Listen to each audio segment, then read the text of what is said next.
Hello, everybody. How's everyone doing? Jade, I am also ready to see what happens in today's chapters. I'm so ready. Hi. Thank you, Henry. I- Commotion for the outfit. Thank you for your commotion. Hi, Nina. Hi, Blue. Hi, Cookie. Anna. Jade. And Vase of Peonies. Good to see you all. Um, I'm trying to keep warm right now. Um, it's been chilly. It's been and I feel like the weather here is like as soon as it stops being hot, it starts being cold and rainy, and that's exactly what happened this year. So it's just kind of rainy and gloomy right now. Oh, thank you everyone. Um, so what I was supposed to say a thing. We will be reading chapters 80 to 84 today. And as always, uh there are trigger warnings in the description if you need them. Um and thank you. I said this before, but when it starts being cold out, I feel like actually, I don't know, like styling myself. It's just it stops being horribly hot and then I'm like, "Oh, thank you, finally." But like I said, it went right into being like it's not super cold by any means, but we're just, trying not to run the heat constantly. So when the heat isn't running, I just like immediately get chilly inside. But yeah, Blue, exactly. I can do layers if it's cold. So that helps. Um we left off in a very sweet moment, and I'm so curious to see what we're getting into today because the first chapter we're reading is called Bride Price. And I'm like, okay, so what are we talking about here? Um, it could be something about Xiaochuya and Shen Zichuan, or it very well could be about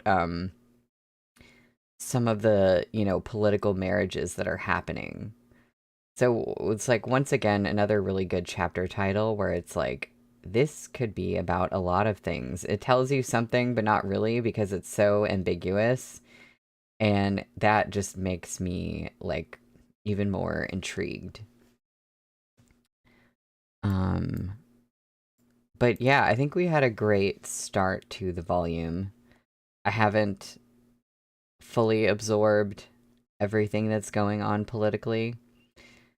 Um, but we're at the thing with this book is that I constantly feel like things are going to explode.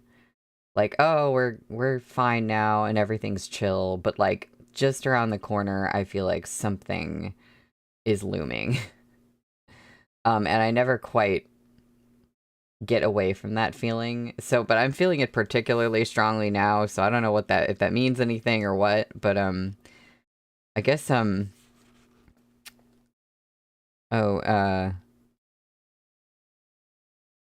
Blue, you were looking at the chapter you left off on cuz you're in what? Blue, are you in book 4 or where are you at? But yeah, I'm going to get started and we are on page 63 for chapter 80, Bride Price. This passionate embrace lasted a long time, kisses heating up, a taste of the forbidden fruit that awakened an insatiable hunger for more. They were accustomed to testing each other's limits in the dark. As their affection deepened, a kiss was no longer sufficient to settle them. Desire, primal and raw in the primes of their lives, was laid bare between them. Such cloying and clingy intimacy was a gift unique to lovers, since it was a rare luxury to share each other's company without a moment apart. With so many eyes and ears in the imperial prison, this kiss was unspoken compensation for all the time they lost. When they broke apart, Xiaoqia asked, "Where did you go?" Shen Zichuan settled into Xiaoqia's lap, his thighs grinding against Xiaoqia's. He took his time to slow his breathing, and with a hint of seduction in his half-lidded eyes, replied, "Counting money." Xiaoqia pinched him. "Do you get off on counting money?"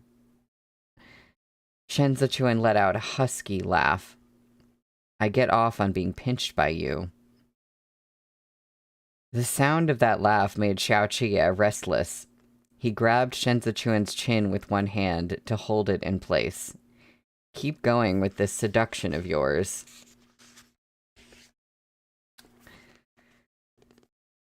Shen Zichuan's collarbones peeked out from his loosened collars, and the stark bite marks from their last assignation had yet to fade. Paying them no mind, Shen Zichuan wet his bitten lips with his tongue. "I have something to discuss with you." Xiaoqia pulled him up against him. "What a coincidence. I have something to discuss with you, too." Shen Zichuan's mouth went dry under the heat of Xiaoqia's gaze. He had to swallow before he could say. "Li Bei's military supplies for this year will have to wait until the 4th month to be dispatched from Jueshi. I need to borrow the Northeast Provisions Trail." Are they really just, like, stopping in the middle of things to, like, have a serious political discussion? Is this just what they do? I can't. It took only a moment of thought for Xiaoqia to see what he was up to. Supplies shipped via the Northeast Provisions Trail are personally escorted by the Li Bei Armored Cavalry. There are no inspection checkpoints along the way. You can use it to transport the silver, but it'll be subject to my brother's approval. If the money belongs to me, the heir of Li Bei won't agree to it. But if this sum of money is yours, he surely will. Shen Zichuan raised his chin slightly in Xiaoqia's hold. Okay.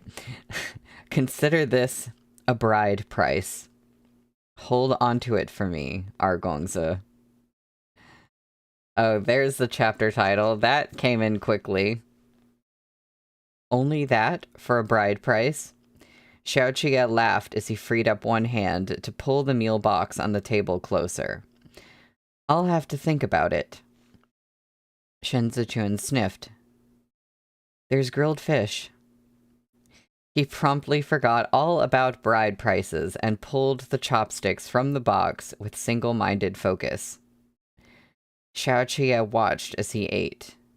In the blink of an eye, the bowl of rice was half gone, and there were only bones left of the fish when it returned to the plate. Xiaoqia didn't care for fish. He'd lost his mother at a young age, and his family, unlike the 8 great clans, wasn't one to spoil their children. Although he had a nanny and maidservants to see to his needs, he had been left to feed himself as soon as he learned to hold his chopsticks. He was a spirited child, and there were plenty of toys he'd rather play with than waste his time picking out fish bones. After choking on them enough times, he had lost all taste for the dish. That does answer the question about his mom. Yeah. Yeah, nobody was picking fish bones for him.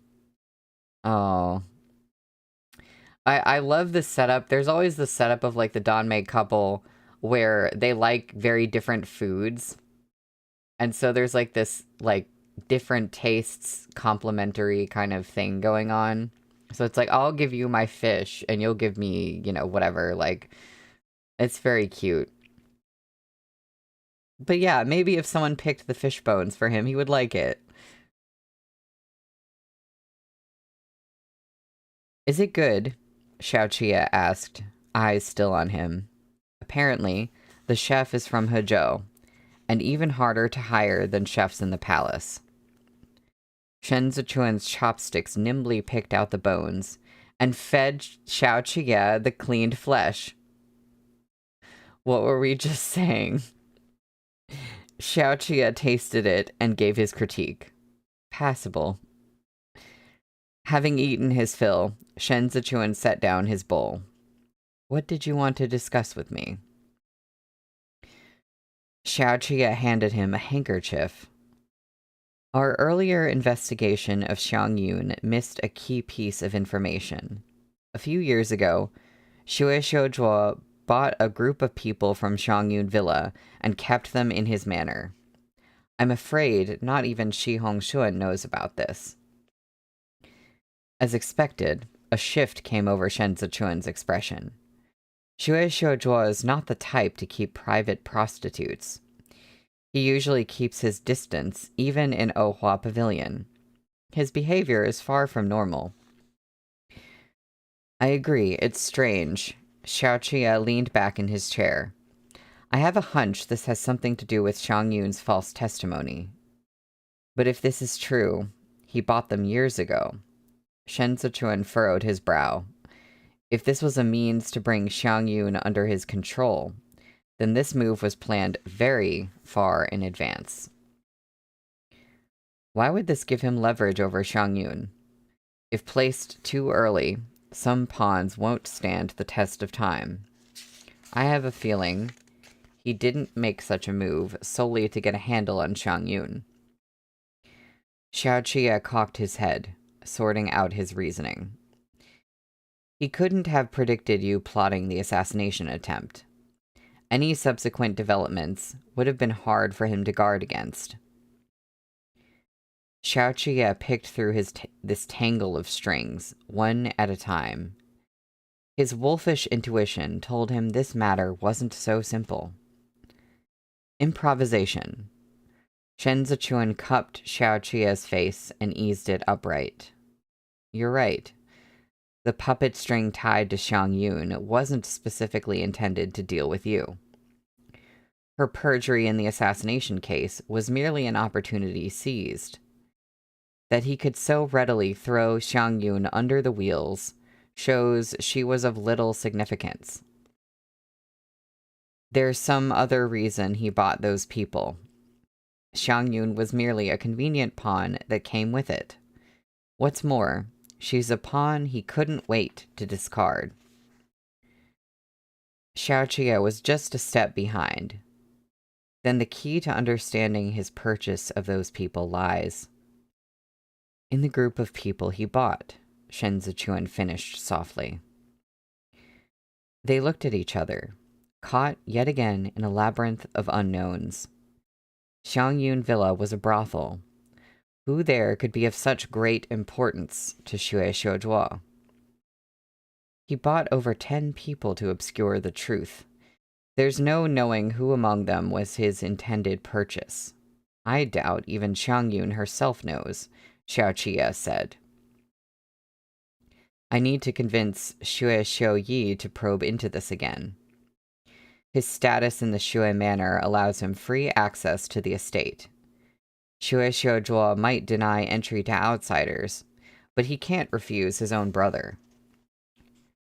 This piece of information was critical, but at present, Shen Zichuan could make neither heads nor tails of it. Part of the reason he had moved on Shi Hongxuan now was out of apprehension about Xue Xiuzhuo, who already had Shi Hongxuan dancing to his tune. I need to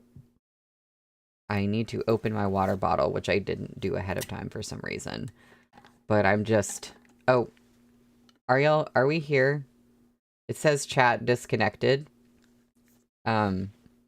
It said chat disconnected, and then it said successfully connected right after, but I want to make sure that I'm not lagging or something. Okay, everything's good? That's good. I do love that line too, Blue. Xiaoqia was just a step behind.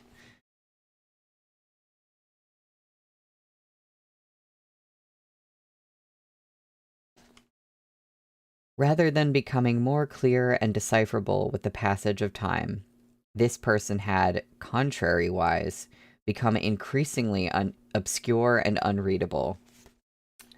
Does make me nervous too, Blue. There's still time. Shen Zichuan seemed to be thinking aloud. The moment we get overly anxious and begin to second-guess ourselves, it'll cost us any advantage we have. If he hasn't made his move, it must mean the time is not right yet. This is an opportunity we can exploit. Right now, we're the ones moving in the shadows, while he's out in the open. We stand to learn some crucial information if we simply follow the clues. Shi Hongshuan has always been friendly with Xue Shoujuo. Even if he didn't know Xue Shoujuo purchased those prostitutes, he'll know something others don't. I'll question him again later. After all this talk, you still haven't let Argongze in on the details. Shen Zichuan made a move to get up, but Xiaoqia pinned him on his lap. How much silver did you swindle out of him? Shen Zichuan snapped out of his thoughts and pursed his lips slightly. He raised 4 fingers, just as he had before. Xiaoqia grasped those fingertips tight. That much? I accept. Put it down as my bride price, quick. At least pretend not to jump at the first offer. 4 million is too little. You're being too generous, Xiaoqia said. A starting price of 4 million? Since you're so good at making money, Argongze will take whatever price you offer. That made Shen Zichuan laugh. I told him Wei Huaigu wanted 4 million taels. He didn't hesitate for a moment. 4 million is clearly a drop in the ocean to the Shi clan. Seeing how happy he was tonight, Xiaoqia made no further mention of Xue Shoujuo. He bounced Shen Zichuan a little on his lap. Only the Shi clan themselves know precisely how much money they have. Everyone else can only see the salterns and copper mines they operate. But their business ventures aren't limited to the entirety of the empire. They stretch all the way into foreign lands.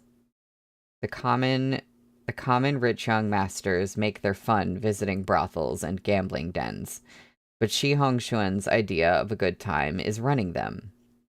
That broker on Donglong Street belongs to him too. Their account books implicate plenty of bigwigs in the imperial court, all of whom have fields and businesses down as collateral. They have no choice but to keep Shi Hongshuan happy. This time it's 4 million. How much will you get out of him next time? The Northeast Provisions Trail is only open twice a year. How to hide and spend that much silver? These are problems you'll have to give some thought to.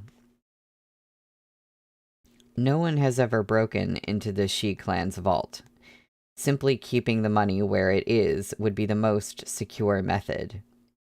If we were to spend the money now, it'd be too hard to escape the eyes of the imperial court. Even the accounts of your 20,000-strong imperial army have to be gone over with a fine-tooth comb.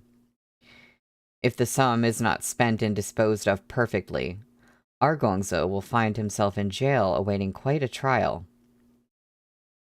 Spending money, huh?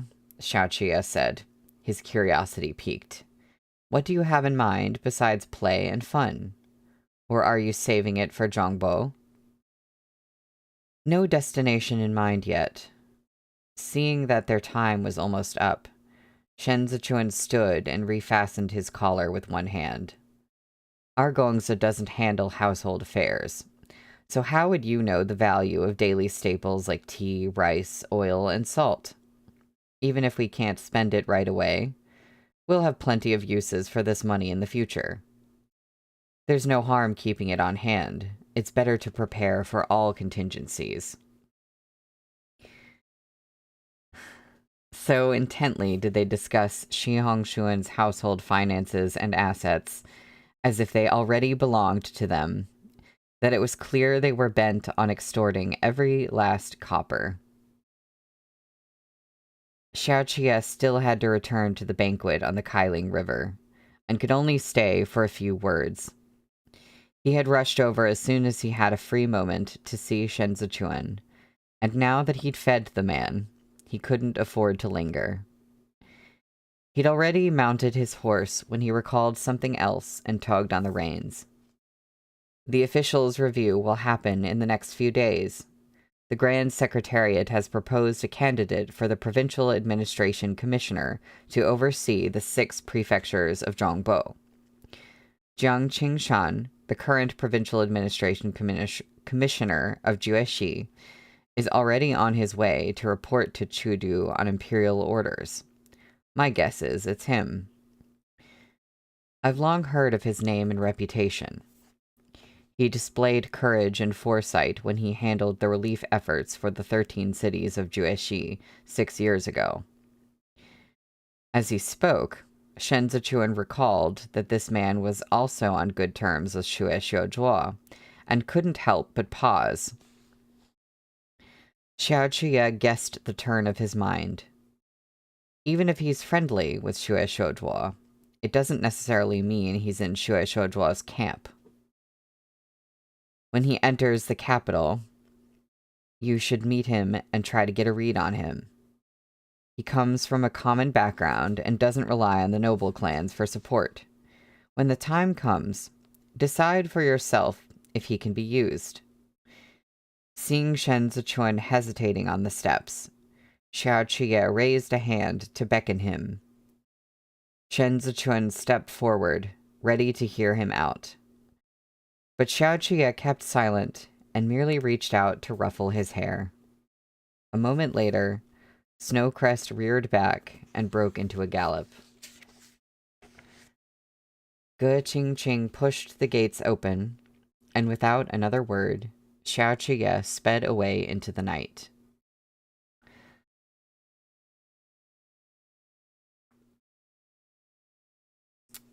That's the end of the chapter. Yes, Xiaoqie ruffled Shen Zichuan's hair. Shen Zichuan thought he was going to say something, and instead he had his hand out to ruffle his hair. How cute.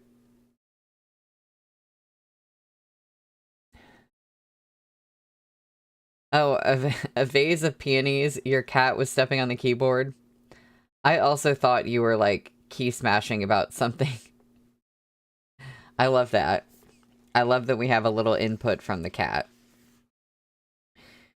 So, we're on page 71 for chapter 81, which is called Shadows. I also love how soft they are, Anna. The food in the prison was filthy and rotten. Shi Hongshuan's constitution had already been weakened by the pox, and now, with his stomach roiling, he was in abject misery. His mental state was crumbling. He often fell into a lethargic sleep and woke always in darkness. Gradually, he lost track of time. Without any window to let in a breeze, the air in the narrow cell was foul and stale, and a musty smell hung in his nose. No ordinary man would be able to stand it. Shi Hongshuan was gravely ill. What was more, he couldn't turn or stretch freely in the cell. All he could do was lie paralyzed on the rough straw mat and let his consciousness drift amid the damp and cold. As usual, the warden slid open the door flap and shoved some rice through. Hearing no movement from inside, the man looked in through the hole. All he could see was Shi Hongshuan's drooping arm. Fearing his prisoner was dead, the warden opened the door and shone the lamp into Shi Hongshuan's face. Shi Hongshuan struggled to open his eyes. Through dry and cracking lips, he rasped out, "Sir, please spare me some water." The warden poured the bowl of water he'd brought onto Shi Hongshuan's face.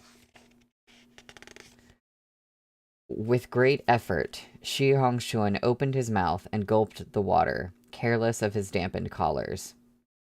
After several swallows, he managed to pull himself together. "Thank you. Thank you."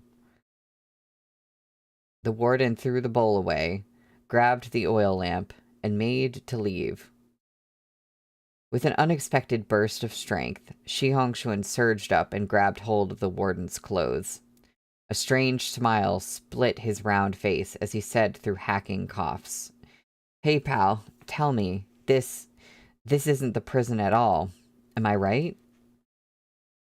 The warden swatted Shi Hongshuan's hand away. Shi Hongshuan burst into hoarse laughter, gasping violently as he lay on the straw mat. He pulled at his soaked lapels and slid his gaze to the pitch-dark ceiling. "This isn't the prison," he murmured. "I should have realized a long time ago. It's been days and days. Even if Kong Cho hasn't come to interrogate me, officials from the Ministry of Justice ought to be making their rounds. Too quiet. It's far too quiet in here." Shi Hongshuan fixed his unblinking stare on the warden. "I've done some calculations. You deliver food every day at precisely the same time. You even push the tray into exactly the same position. Pal, the average warden isn't nearly this rigid. In the last few days, not one man came to exchange shifts with you in guarding the prison door. You wouldn't accept my money, and these sleeves of yours. They're pristine, without so much as a speck of dust. You're tall and muscular, discreet and meticulous. You're from the embroidered uniform guard, aren't you?" The warden's face was devoid of expression as he carried the oil lamp out and closed the door behind him. Shi Hongshuan listened to the sound of metal chains winding around the handle, then pounded his fists down on the straw mat under him. "Shenzi-chun! Shenzi-chun!" Shi Hongshuan struck the ground until his knuckles were red, then shouted at the top of his lungs, "Plotting against me! To think you'd scheme against me! You out there, tell him to come."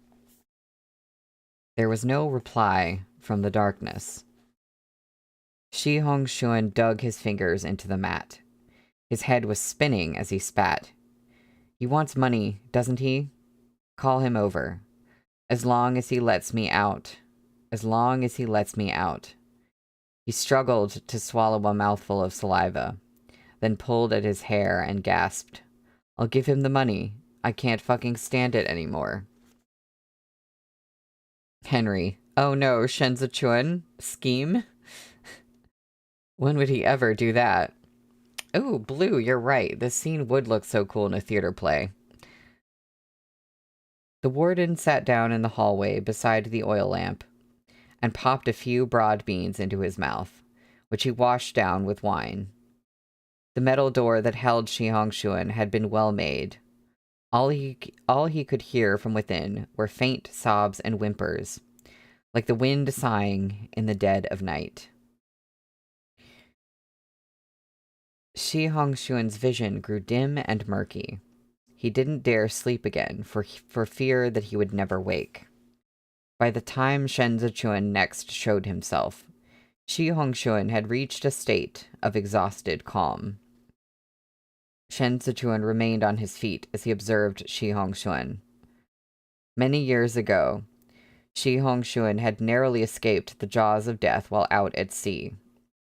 Since the day he had clawed his way back to life, he had never been in such a sorry state. He was different from other descendants of the noble clans. He wasn't afraid to take risks, nor was he afraid of looking wretched if it meant he would survive. He let Shenzi-chun look at his parched throat, constricted around a disconcerting laugh. Look, oh, sorry, that was not what that said. He let Shen Zichuan look, as his parched throat constricted around a disconcerting laugh. Lanzhou, you've got some balls. 4 million. I nearly met my end being fleeced by you.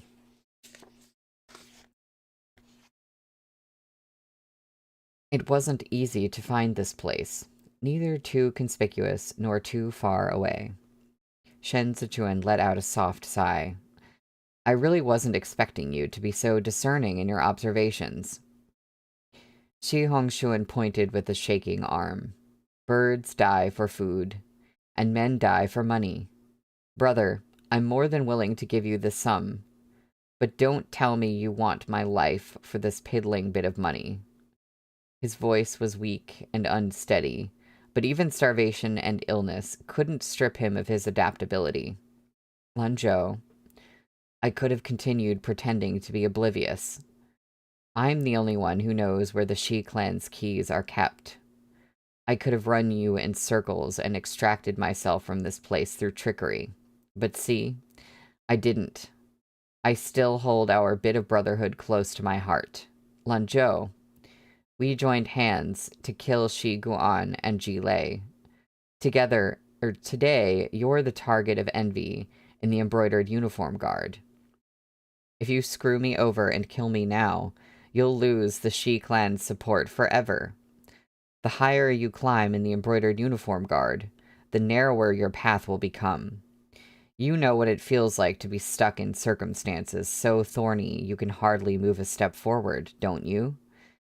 Which of those old men with their hereditary positions would ever be willing to submit to you? You are an ambitious man, but wasn't it only on my account that Han Chung tolerated you? If you kill me, you will become the target of all. Shen Zichuan crouched down, a handkerchief between his fingers, as he looked at Shi Hongshuan and asked seriously, Then, in your opinion, what should I do? Shi Hongshuan had seen this expression on Shen Zichuan countless times before. Shen Zichuan's intent to kill flashed in his eyes like a blade. Shi Hongshuan dripped with cold sweat as he locked eyes with him. You and I haven't reached the point of no return. Shen Zichuan, I lost this time. I concede. Suffering defeat in business is part of the game. It's no disgrace.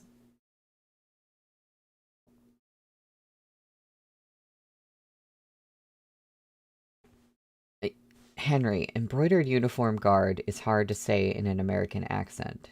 Embroidered uniform guard. Yeah, it's hard to say quickly in a sentence. Like there are so many names of groups and like organizations and things in this book that are like really hard to say, and I find some of the people's names kind of difficult to say as well, so I feel like it's a mouthful sometimes. Embroidered uniform guard. Yeah, exactly. Why should I make a scene and fall out with you over a trivial matter like this? I'll tell you the truth. I'm afraid of you. But it's because I fear you that I want to keep working alongside you. Think about it. Kill me now and you'll have the 4 million. But if you have me on your side, you'll have the Shi clan's mountains of gold and silver. I admit defeat. So why stain your hands with blood? We still have all the days ahead of us to lord over Chudu.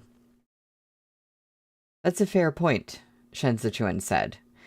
But it's a tad too easy to dismiss me with words like admit defeat, isn't it?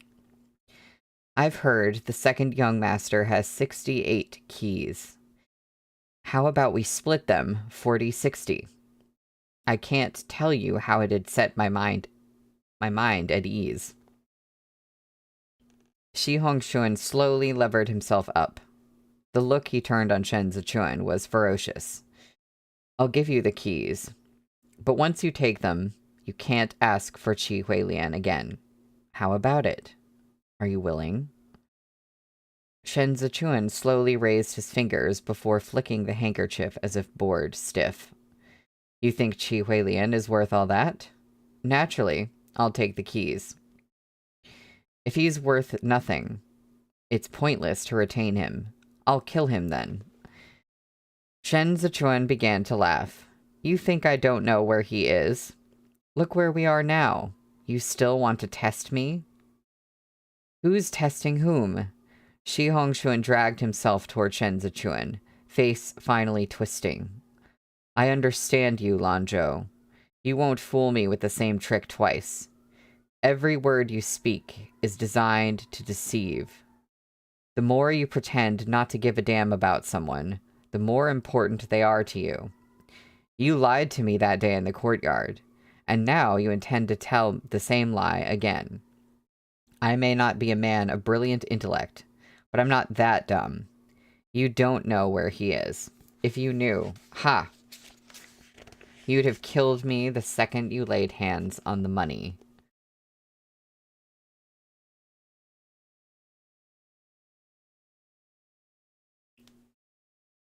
It's... it's your version of Brittany's little... Oh, and blue... Yeah, guard. It gets confused after a couple repetitions. Yeah. There's, you know, there's a lot of words in this that just... They're not hard on their own, but they're hard when you mush them together. And then, I don't know if it's just me, but I find something particularly difficult about some of the Chinese names in this book compared to others that I've read. And I don't know why, but it's like, especially when you have a sentence where it's repeating someone's full name multiple times, that trips me up too. I'm getting so distracted right now, but I just wanted to say, because the thought came to me when, Blue, I think you said this scene would be really good in a stage play. And I was like, honestly, a stage play of this entire, like, series, or, you know, a series of plays about it, I guess, would be really incredible. I don't know how they would do certain parts, but somehow I feel like this lends itself to a play. Like, a lot of it. There's just a lot of good, like, theatrical conversations. Yeah, it takes some getting used to with the names. Xue Xiuzhuo is kind of a tongue twister. Like, I have to really focus on that one. A lot of X's. Yeah. Yeah, that's the thing about the plays. Actually, I wonder about that. How do you show people in horseback in a play? What is the usual means of doing that?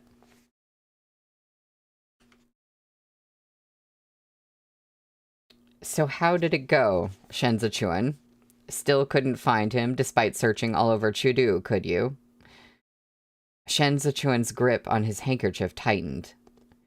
Shi Hongxuan smoothed aside his matted hair. Eloquent you may be, but you've forgotten one thing.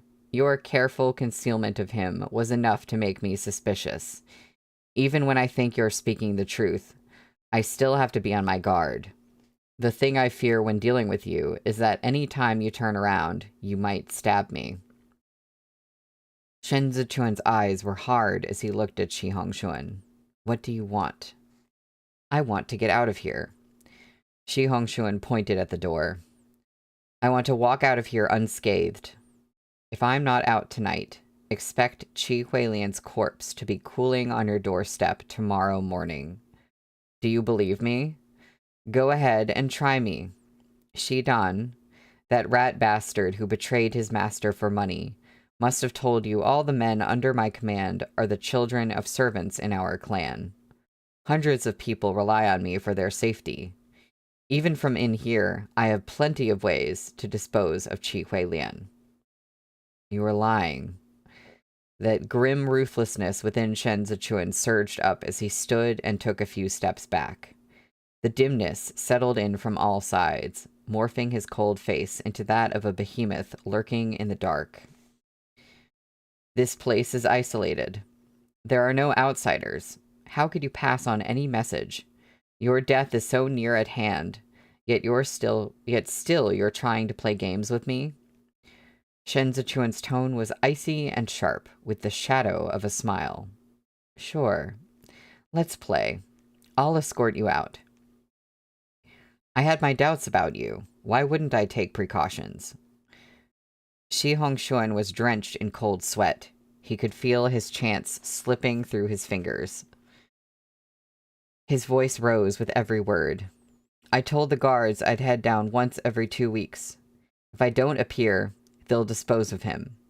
You asked me last time if I dared believe your words. Shen Zichuan, this time I'm asking you. Do you dare to believe mine? Shen Zichuan didn't make a sound. Shi Hongshuan mellowed his tone, as if soothing his captor. If you already bought Shi Dan, you must know I'm the only one who knows where Qi Huilian is. I've long understood that no one in this world can be trusted. I left myself countless escape routes. Lanzhou, why must we both lose here? Fighting like this will benefit neither of us. Aren't you making all these moves in the hope of gaining something? There's no profit in killing me. Surely you won't go through with it. Whatever it is that you're lacking, I have it. I'll give it to you.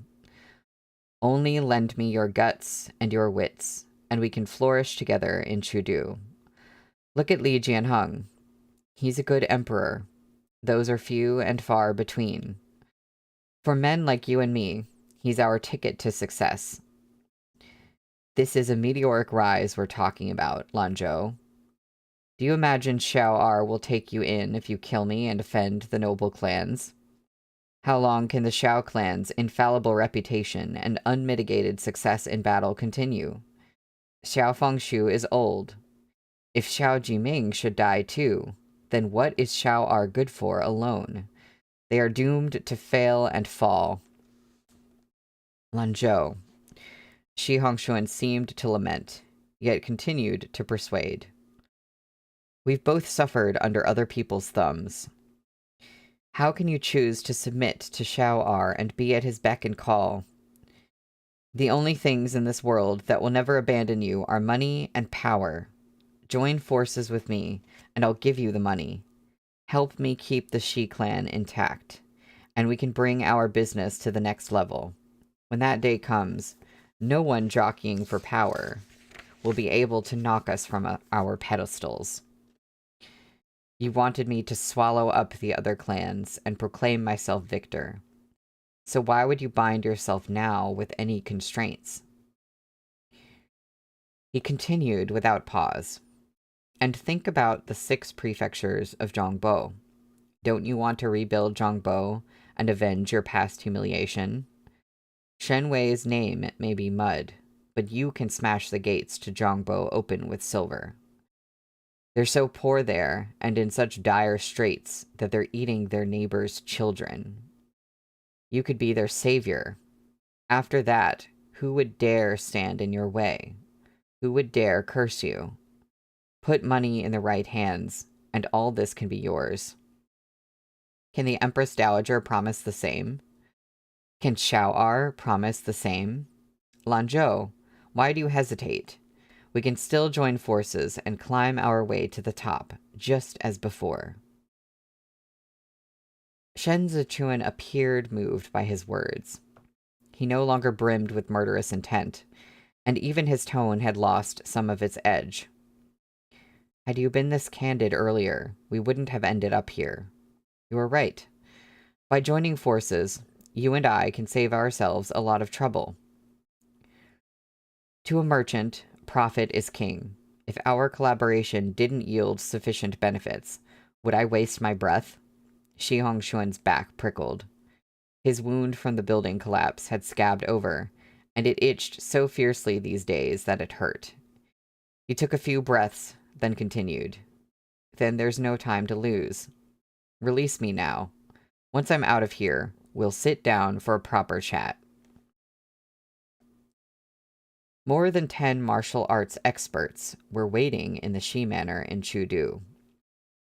Shi Hongshuan had spent a pretty sum hiring them to intimidate Shen Zichuan the last time, and had kept them on out of caution. In truth, he was burning with anxiety. He still couldn't figure out what Shen Zichuan was thinking. Yet this only solidified his intent to kill. He'd burn any bridges he had in order to fight to the end.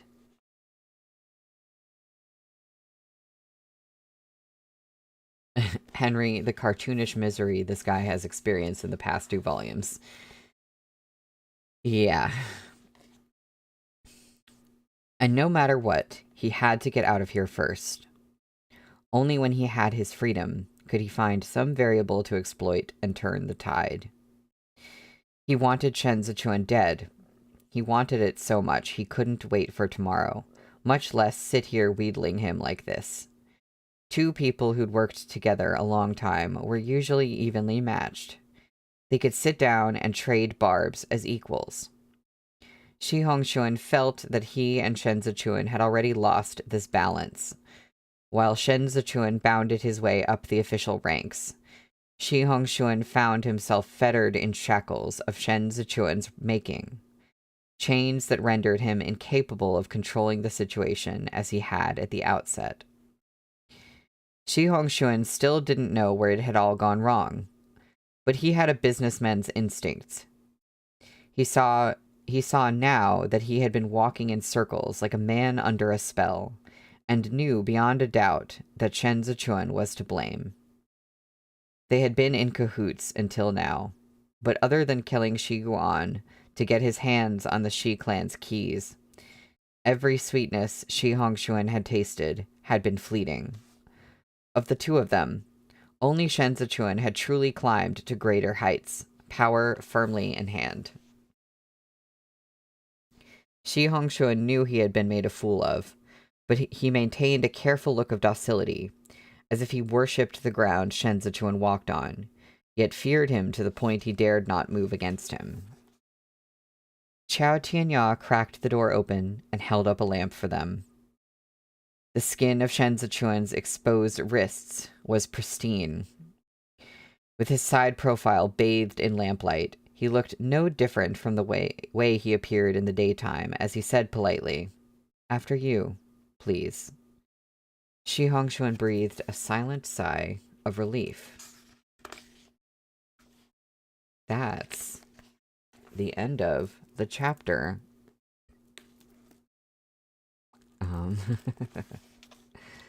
So let me see. Okay, I'm gonna read one more chapter and then I will go to break. I think that makes sense. How much? Trying to see. Yeah, I guess that makes sense. I feel like break is either going to be early or late, so that's just how it works out. I do really want to know what Shen Zichuan's plan is.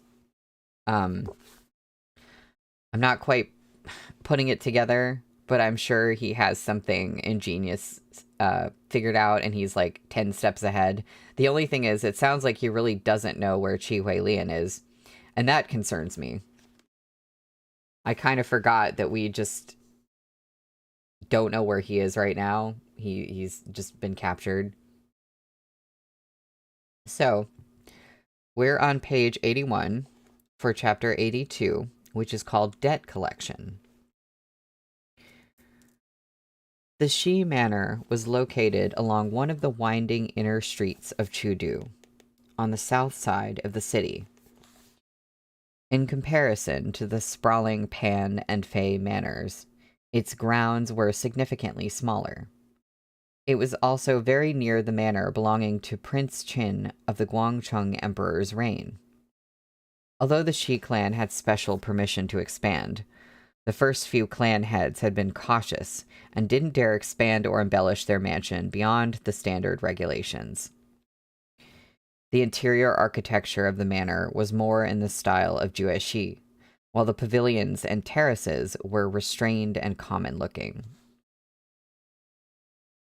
Shi Hongxuan was on tenterhooks the entire journey back, but once he heard the ringing of horses' hooves come to a stop, he knew he was safely home. Still wary, he bunched up the soaked, wrinkled hem of his robe and hurried off the carriage. Shen Zichuan was already standing outside, sizing up the Shi manor. It's an old mansion. Shi Hongxuan kept his tone light, as if this was any other day. We've talked of renovating it for years, but never had the time. Come over in a few days when the weather warms up, and I'll show you the new plans. Shen Zichuan turned his eyes toward the estate next door. The green glazed tiles peeking over vermilion walls were standard flourishes on a prince's manor. But the overgrown trees obscuring the view made them eerie. Shi Hongxuan followed his gaze. Prince Qin's manor. The prince suffered from consumption and passed away a year before the Xianda emperor ascended the throne. No one's lived there since. I imagine it'll be bestowed on someone as a reward eventually. Shen Zichuan didn't shift his gaze away. It looks even more imposing than Prince Chu's manor. Of course. Shi Hongxuan jerked his thumb heavenward. The current emperor wasn't favored by the Guangcheng emperor as a child. It was the crown prince, Prince Qin, and the former emperor who stood out among the imperial heirs. What a pity. The crown prince slit his own throat in the Temple of Guilt.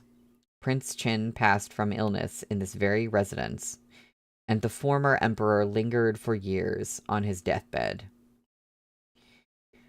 He suddenly smiled. But of course, how would our current emperor have had the chance to sit on the throne otherwise? Prince Qin was a rather pitiable figure himself. He had a close relationship with his father during the Guangcheng emperor's final years, and the emperor visited him often. But someone in his employ beat a few villagers to death at his country estate. An official complaint was lodged against him, and the Guangcheng emperor sentenced him to house arrest in that manner. It was during this period that Prince Qin contracted consumption. When he heard his son was so ill, the Guangcheng emperor made a special trip down to visit him. No one knows what they talked about, but they parted on bad terms. After that day, Prince Qin fell out of favor. The emperor's mandate to self-reflect behind closed doors dragged on and on, keeping him a prisoner until his death.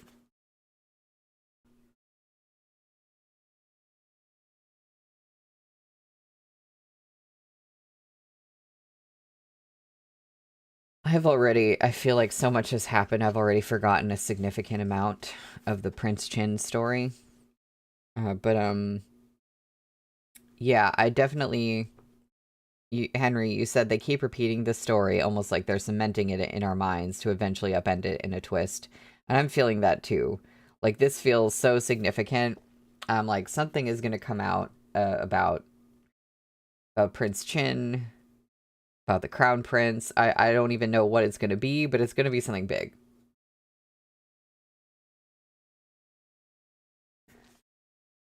Shen Zichuan... Oh, wait.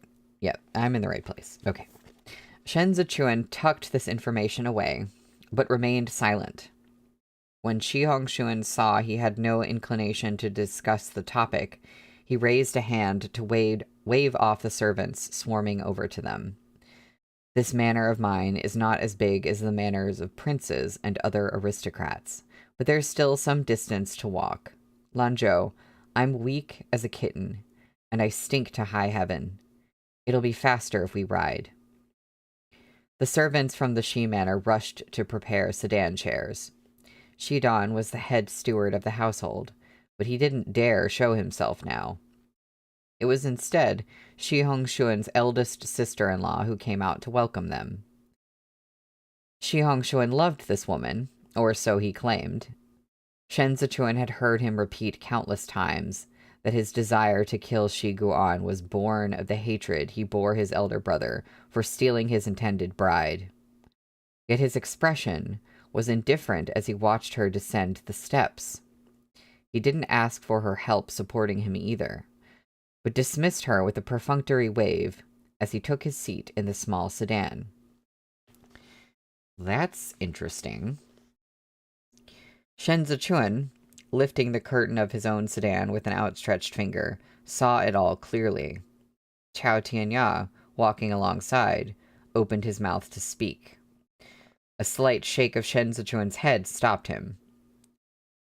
The sedans entered the Shi Manor grounds and made several turns before arriving at the courtyard where Shi Hongxuan made his quarters. His courtyard was markedly different from the rest of the estate.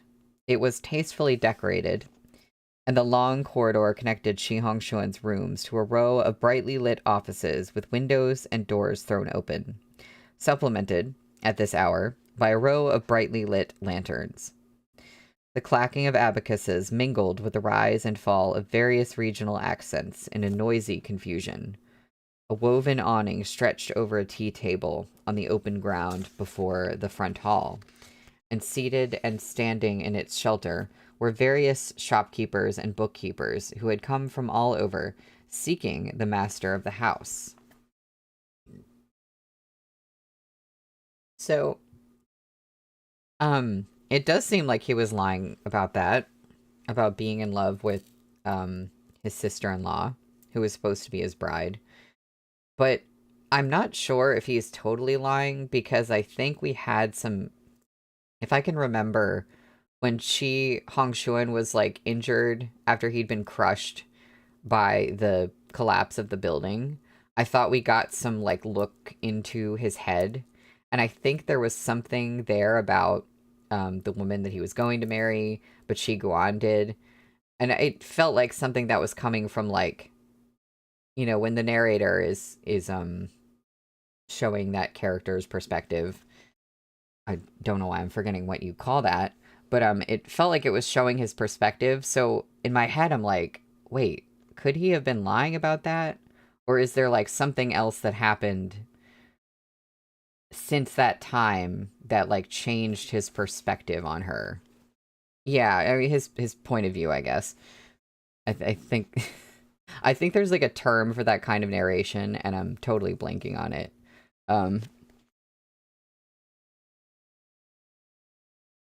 And again, where was I? I think I was at the beginning of a page. Sorry, I'm, like, extra distracted today, but that is very curious. At the sight of Shi Hongxuan, this milling crowd stood and crowded around the sedan. Those who were here to report expenses, prepare stock, demand payments, and make greetings mobbed him at once, creating quite a din. Shi Hongxuan stepped down and bowed to the crowd. This humble one has only just returned. Look at the state I'm in. I can't do any work just yet. No need to be anxious. Wait here, and someone will call you into the office on that end. I merely spent the past few days having some fun. Nothing of importance. Business continues as usual. Oh, as for the shopkeepers here to demand payment, fret not. When has the Shi clan ever missed a deadline or defaulted on a debt? As long as you have the memorandum with you, I'll pay your claims in full. Anxious to keep Shen Zichuan steady, Shi Hongxuan pushed aside the crowd and called for the attendants to hurry over and serve up tea for those waiting. Politely cupping his hands to his guests the entire way, he finally managed to chivvy Shen Zichuan into a relatively quiet hall at the back of the courtyard. Lanzhou, take a seat. I'll go wash up a little and change. Shi Hongxuan shook his dirty robe for emphasis before instructing the servants to prepare refreshments. Shen Zichuan took his seat and drank the proffered tea. By the time the food and wine were served, Shi Hongxuan had returned in a fresh silk robe the color of oxblood. He took his seat and personally filled Shen Zichuan's cup with wine. Sorry to have kept you waiting. Shi Hongxuan touched the flesh on his neck and chuckled. It's good to be home. That cell was awfully damp. I can't tell you how refreshed I feel after washing up. Here, Lanzhou, drink. You showed no mercy this time, did you? A few more days in there, and I'd have been dead meat. The color of oxblood is an interesting way of saying red. Yeah, that feels pointed. I wouldn't go so far as that, Shen Zichuan said with a smile. All this was only to give you a little scare. We're friends. How could I deal you such a vicious blow? And yet you caused me so much grief, Shi Hongshuan groused, smiling bitterly. The state of my back is frightful. I'll have to call up for a physician to take a look later. Could you not have simply told me you were in want of 4 million? Aye, you had to go around in such a big circle. The two men chatted merrily over wine, showing no signs that they had been at daggers drawn a mere hour ago. The wine was excellent, as were the dishes. Shi Hongshuan wiped his mouth with a napkin and spread his arms to sprawl back on the chair, satisfied. It's not that I'm unwilling to give you the keys. But Lanzhou, you can't have your cake and eat it, too. If I return Qi Huilian to you, I'll lose my insurance. I can't hand the keys and the old man over to you. Shen Zichuan had only picked at the food before setting down his chopsticks. I've done you a disservice. It's true. But second young master, there are some things I didn't fabricate. Make a few inquiries, and you'll know that Wei Huaigu truly wishes you ill. He didn't want you out of there at all. They all have their own ulterior motives. Shi Hongshuan wiped the fine beads of sweat at his temples. But if you were able to smuggle me out of prison without anyone noticing, the court must have decided to go easy on me. I have His Majesty to thank for this, I assume. His Majesty went to great pains to protect you, so the prison can't overstep their authority to investigate further. But you've been temporarily suspended from your post and sent home. You won't be able to carry out your duties in the Bureau of Evaluation.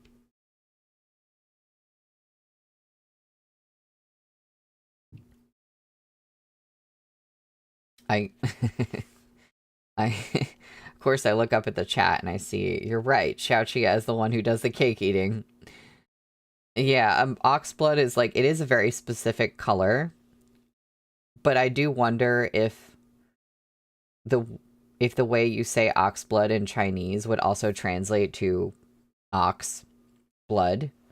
Because that's, I don't know, just painting a picture like the blood of a beast. I don't know. It just, it makes me think of the donkey thing. I don't want to think about that. That is kind of my shirt color, yeah. Actually, it is. Exactly. Shen Zichuan changed the topic. I brought you home as you asked. We can renegotiate the matter of the keys, but I want to see Qi Huilian now. Shi Hongshuan threw aside the napkin and smiled as he rubbed his full stomach. If you want to discuss the keys, we have to come to an understanding now. Lanzhou, you've never had dealings in business before, so you don't know how it works. It's not any simpler than being an official. You can hold the keys and carry out the ingots, but that silver is dead weight. If you take it out, sooner or later you'll spend it all. Why not leave it where it is and let me to continue to invest it in our businesses? Isn't it wonderful to let your money beget more money? However much you need in the future, only give me a number. He sat unmoving in his chair. The earlier clamor outside had faded without them taking notice. The windows and doors in the hall were wide open, and the weeping willows outside, shrouded in inky darkness, looked like a row of hanged ghosts crammed at the windows looking in. The night was still and quiet, and the candle wicks popped in the silence. Even the servants that had been waiting on them seemed to have vanished. It was as if the two of them were the only ones left in the estate. Shen Zichuan eased himself back in his chair. How quickly your tune has changed. After stepping out of that prison cell, it seems the second young master has found his courage. My stomach is full. I'm much more comfortable now. Shi Hongxuan looked at Chen Zichuan and pointed to his own head. Even better, I'm still sober.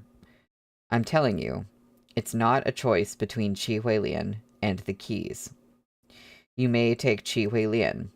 You may not have the keys.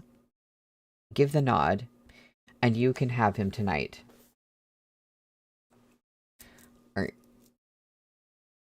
Henry, are you saying I'm Shen Zichuan today?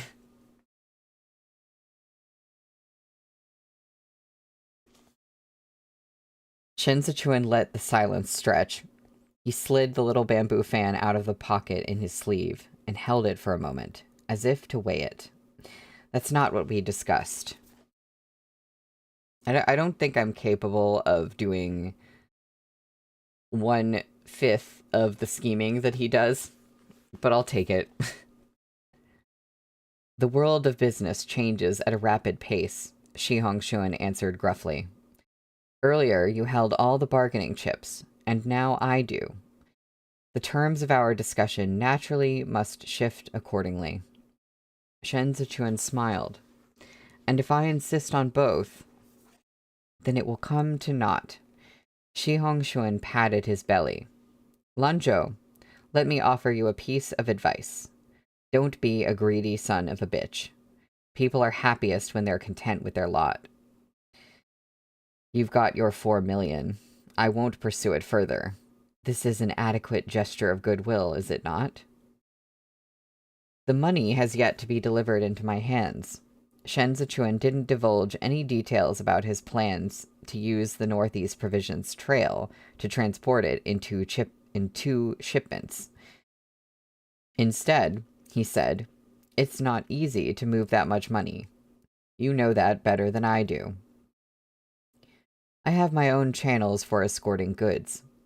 Jiang Qingshan is sharp, but he can't keep an eye on everything. Shi Hongxuan spoke with confidence now, sensing he'd gained the upper hand. I can get the money to you. I said it once, and I'll say it again. Lanzhou, I'm willing to give you the 4 million. But you have to tell me the truth. Were these incidents, the collapse of my Ohua pavilion, the flooding, and the pox, your doing? Of course not, Shen Zichuan said. What I told you was the honest truth. If you want to know more, you'll have to ask Xue Xiuzhuo. I see you're keeping a tight grip on the keys, so I won't insist. You said it yourself. We must work together if we want to rise. Now, can you give me Qi Huilian? Shi Hongxuan pushed his chair back and stood. I sent someone to fetch him ages ago. You've already waited so many days. What's a little longer now? He paced back and forth, belly first, to aid digestion. Looking thoughtful, he made his way to the door and took a step out to shout, Where is he? The servant outside murmured something in reply. Straining to hear, Shi Hongxuan took a few more steps down the stairs. The courtyard was dead silent. When he was well clear of Shen Zichuan, he jerked around and bellowed, Shut the doors! At once, the wide-open doors of the hall swung shut, and planks were secured over the windows with the symphony of thuds. The hall was sealed in the blink of an eye. As the rustle of night wind sent the grim willows swaying, several figures materialized out of the dark to stalk the edges of the hall. The affable mask had fallen. Shi Hongxuan gritted his teeth in rage. Shen Zichuan, you dare to ask for Qi Huilian back? How greedy can you be? You're a snake trying to swallow an elephant. You think you can treat me like a fool and push me around? I'll take your life tonight. Oh, Blue, you almost told me that earlier would have been a better break point. Oh well. He retreated a few more steps. Bring forth that double-crossing Shidan. We'll show him what happens to those who bite the hand that feeds them. Shidan was led out, back hunched and hands securely bound. On seeing him, Shi Hongshuan gave him a kick to the face that sent the man toppling to the ground, then stomped violently on him. The ball's on you. To sell your master out for money? Despicable bastard. Rotten piece of shit. You forgot your parents are in my hands. I'll see that your whole family follows you to the grave tonight. His eyes blazed with hate. Fetch my sister-in-law up here, too. Does she think I don't know she's screwing this lowlife behind my back? Oh, okay. That's what's happening. Shidan, you don't have the guts to betray me on your own. But lust is like a blade hanging over your head, isn't it? You have only yourself to blame if you let someone exploit your weaknesses and end up betraying your master for money. Scum. He kicked Shidan until the man rolled over and howled in pain. More men hauled over the lady of the house, whose knees buckled the moment she saw Shi Hongshuan. She knelt before him, wailing and pleading without cease. Shi Hongshuan let her hug his thigh and looked down at her, grim-faced. Did you know he meant me harm? You knew, and you still chose to help him. Were you planning on running off together? I've never treated anyone better in my life than I treated you. I gave you all my love and most of my life, and this is how you repay me. Eyes red-rimmed, Shi Hongshuan hauled his sister-in-law up by the arm. Shi Guan snatched you away, and I snatched you back. I accorded you the same honor and prestige you've always enjoyed. I showered you with gold and jade, so you wanted for nothing. I held you in cupped hands like my most precious treasure. You, oh you. Shi Hongshuan was so consumed by hatred, he could barely speak. His heart was dripping blood. You can leave this earth with him. I'll send you both on your way tonight. Shi Hongshuan shoved her down and spat on her. Draw your blades, he called with a fiendish smile. Mince up these heartless and ungrateful creatures, and we can save on the dishes that accompany our wine tonight. Second master has got money to spare. He fished out a handful of gold and silver ingots from his lapels and sleeves and scattered them over the ground, where they rolled in all directions. Amid the clatter of money colliding, Shi Hongshuan stumbled back a few steps and burst out laughing, tears streaming down his face until his shoulders shook with sobs.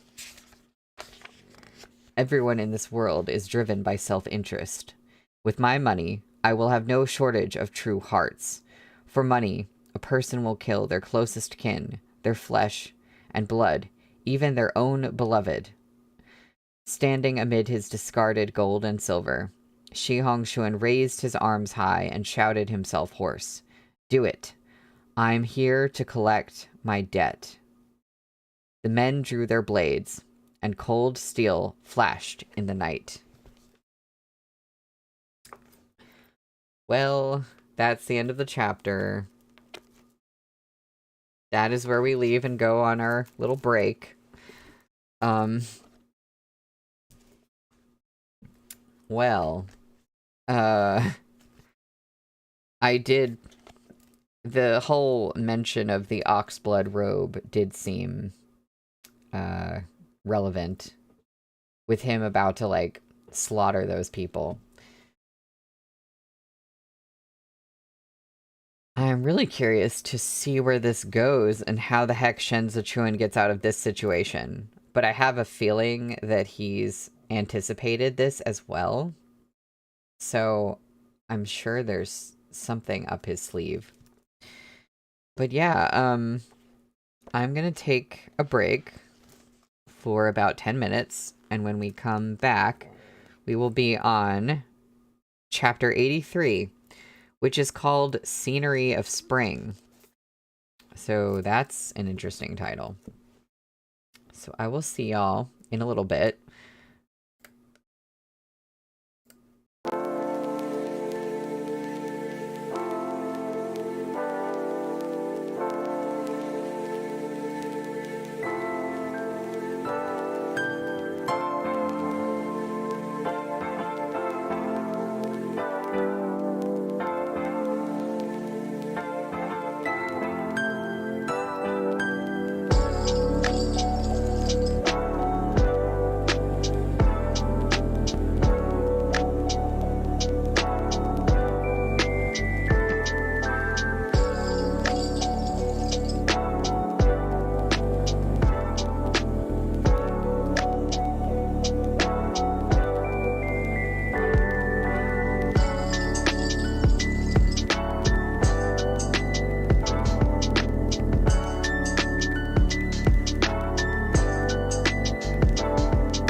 Hello, I'm back. We are so back. I am so anxious to find out what the heck is about to happen. And as you said, Blue, that title is cold after how last chapter ended. Yeah, Scenery of Spring is a crazy chapter title. So I'm just gonna get right back into it. We are Scenery of Spring, yeah. That's on page 91, chapter 83.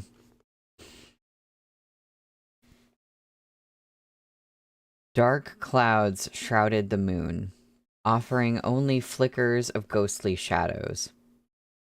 The scrape of blades unsheathed was like silk ripping in the wind, a rending that warned of imminent peril. From inside the hall came 3 taps of the bamboo fan. Shen Zichuan was as composed as ever as he picked up the jug to pour himself another cup of wine. You're right.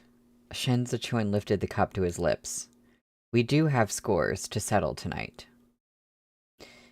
Shi Hongxun lowered his arms and watched with cool detachment as the crowd of fighters swarmed toward the hall. Clever as you are, if you'd only been obedient, you would have suffered far less. The moment you enter Chudu, you become a caged bird in a pavilion, oblivious to the danger of the spreading blaze ahead, said Shen Zichuan. You are both fortunate and unfortunate. Back then, you fought the waves for a chance at life, and for that, I toast to you. As he spoke, he poured the wine over the ground, as if to honor someone already dead. You and I both understand that those trapped by their circumstances are least likely to be obedient. 9 out of 10 people who meekly obey will not survive until heaven opens its eyes and lends them a hand. Damn, indeed. Like, him, like, as though he was already dead. Just like he's... Shen Zichuan knows that he's gonna get his way. I love it. Also, thank you, Henry. I fought against the battering waves. You're fighting against the very same thing. Human lives are the most worthless thing of all. Shen Zichuan, I toast to you, too. You survived despite all the torture and torment you endured back then. But tonight, you are going to topple like a toy boat capsizing in a drain. Shi Hongxuan snickered, then smoothed his features into indifference. Between the two of us, only one may live. You've taken your bath and had your wine. Shen Zichuan dropped his wine cup and rose to face the doors. He grasped the hilt of Avalanche, his thumb pressing down on that white pearl as he chuckled. Do you really not intend to reveal Chi Huilian's whereabouts before I send you off? The courtyard was suddenly illuminated by a burst of fiery light. Shi Hongxuan turned. Flames had sprung up on the building behind him. He bellowed, "Don't let him draw you into a fight. Whoever can take his head will have 100 taels of gold and silver." The doors and windows splintered as the men lurking in the shadows pounced like wolves. Shen Zichuan's blade sprang free of its sheath. He took 2 steps forward, and blood splattered from ground to roof, following the arc of his sword. The long blade that was Avalanche seemed forged from ice and cast from snow as flesh parted under its edge. So fast, not a drop of blood stained the blade, even as the paper in every window was dyed with sprays of red. Avalanche was the same as Wolf's Fang.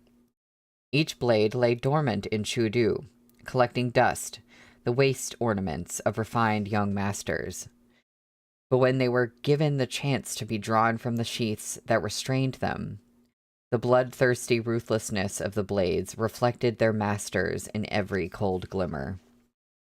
I know that's going in the quotes.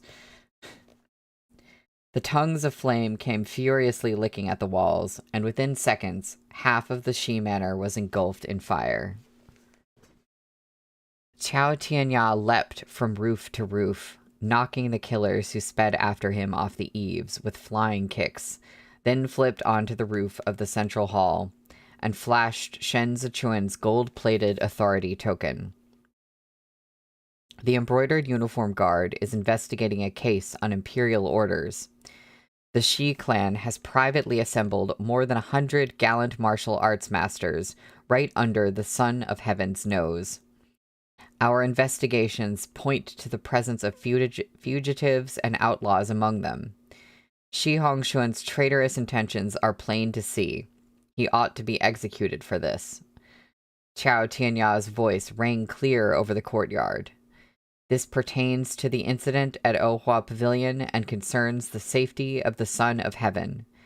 Anyone involved is to be taken into custody in the Imperial prison. The Scarlet Cavalry has surrounded the Shi Manor. I advise you to surrender without a fight. Don't listen to him, Shi Hongxuan shouted. I'm a bosom friend of the Son of Heaven. We faced death together.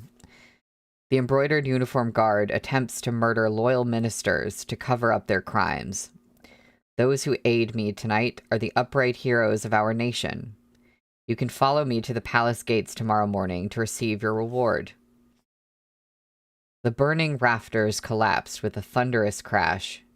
Shi Hongxuan stood amid the waves of heat, not taking a single step back, as he stared fixedly at that flashing figure in the hall.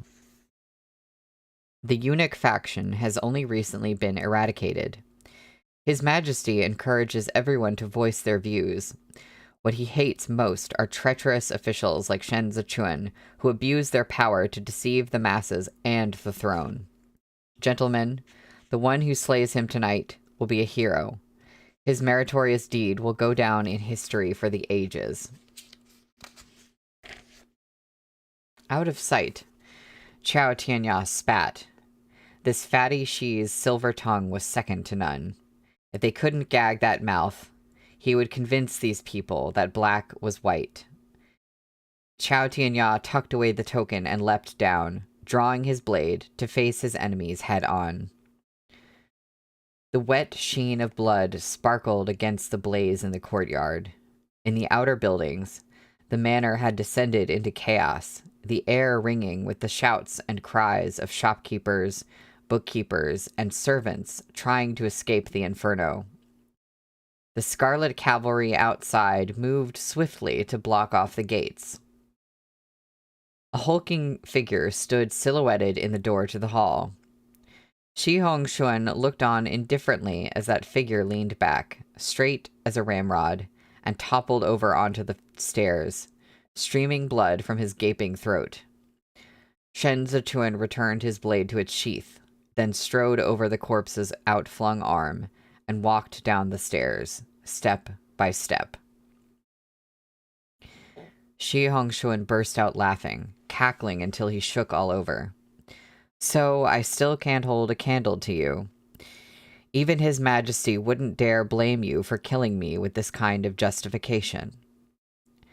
Shen Zichuan tipped his head back to survey that raging fire. You weren't meant to die this early. Shi Hongshuan looked up at the sky and heaved a sigh. He was remarkably calm. Those demented peals of laughter and furious curses had all vanished.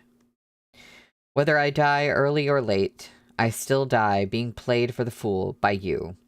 What kind of fucking justice is that? I'm not ashamed to lose to you, Shen Zichuan. I concede defeat, but I can't take it lying down. You think yourself steel-tempered in the crucible of hardship? You've got a long way to go.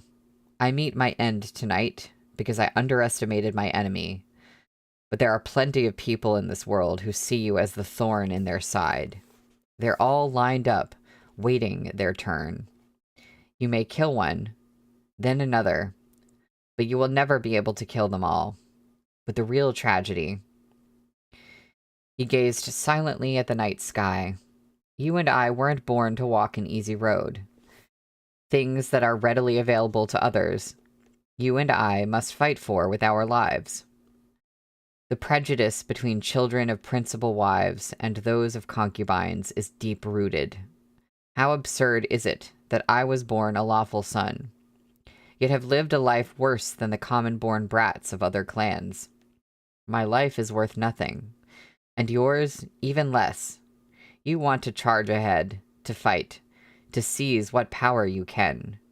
But who knows what will happen in days to come? Shi Hongshuan spread his arms wide, as if asking both heaven and Shen Zichuan at the same time. There is no end to strife. Who will succeed, and who will fail? Will your victory be secure when I'm gone? You will kill the others, and the others will kill you. He laughed again, wild and unbridled. Then he crouched to pull a blade out of a corpse on the ground and stumbled toward Shen Zichuan. I'm a man of the Shi clan. In this life, I've triumphed thrice over Shi Guan. I'm not inferior to him. My parents were blind.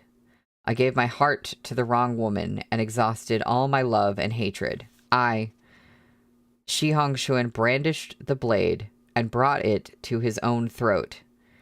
Hot blood sprayed across Shen Zichuan's chest.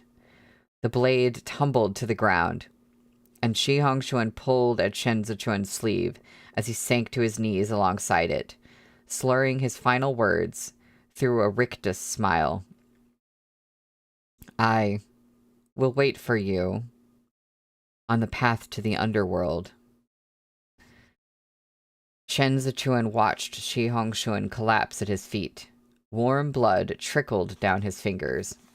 He stood in silence for a very long time, silhouetted against the backdrop of the roaring flames, then flicked his fingers to shake off those lingering droplets of blood.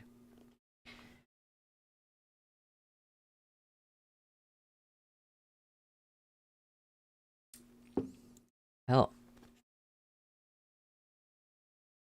that's how that shook out, I guess. The Shi Manor had burned to ash, and the embroidered uniform guard escorted the survivors to the Imperial prison. Henry, I'm also glad this novel does not have a canon underworld. In his audience with Li Jianheng, Shen Zichuan submitted a memorial regarding Shi Hongshuan's misdeeds, detailing how he amassed a private fighting force and resisted arrest. Li Jianheng was shocked, but the evidence of Shi Hongshuan gathering men in his estate was irrefutable. The embroidered uniform guard had even thoroughly checked their backgrounds through the Ministry of Justice. The matter was handled impeccably, with no loose ends. Even the censors of the Chief Surveillance Bureau could find no fault with it. Wei Huaigu was sly indeed. Upon seeing this play out, he hinted to his pupils to first denounce Shi Hongxuan as a treacherous villain who had poisoned the Son of Heaven's mind and led him astray, before next decrying Shi Hongxuan for putting His Majesty in harm's way. The collapse of the Ohua Pavilion, he announced, had in fact been entirely staged by this man. The Wei clan went all out to absolve themselves of blame, and the Shi clan's former allies turned their backs. Such was the fickle nature of power. When the guests had all left, the abandoned tea grew cold.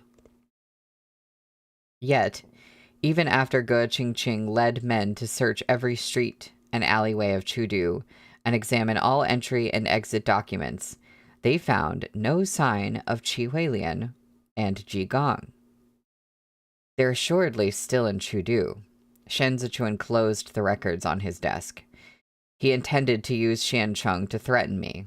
Sending them out of Chudu would have made it harder for him to use them.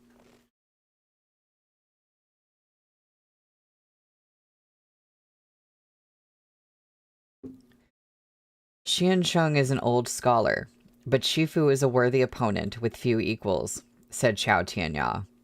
I've already deployed men to keep searching for them in secret. Surely that will yield something. Shen Zichuan said nothing, sinking into his thoughts. Seeing him unresponsive, Xiao Tianya had moved to take his leave when Shen Zichuan called out, "Since there's no other business tonight, I'll make a trip to Plum Blossom Manor. There is much to discuss. Go ahead and wait for me there. Ask Gu Jin what kind of people Xiangyun Villa sold to Xue Shoujuo." Qiao Tianya acknowledged the orders and took his leave. When he stepped outside, a few people were resting in the courtyard. They were all seniors in the embroidered uniform guard of the 4th rank and above. Among them, a few were noble sons whose ancestors held titles and properties, and who had the right to don python robes bestowed by the emperor and carry the Xiuchun saber. Ge Qingqing had led his own men to rest on the other side. Although everyone belonged to the guard, there was a clear divide between cliques. Shen Zichuan had advanced through the ranks too rapidly within the last 6 months. It was inevitable that he would draw envy. He rubbed elbows with men in power on all sides, and had taken over the mantle of Northern Judge, which established him as a top dog among the upper echelons of the embroidered uniform guard's command. The web of connections with the guard was labyrinthine. Pick anyone at random, and they would have their own privileged background and title. When a new commander came in, it was customary for him to swap pointers with the veterans. Shen Zichuan had been too busy with official duties, and hadn't yet had time to get closer to his men. But once the busy spring planting season passed, they were bound to see each other one way or another on their subsequent missions.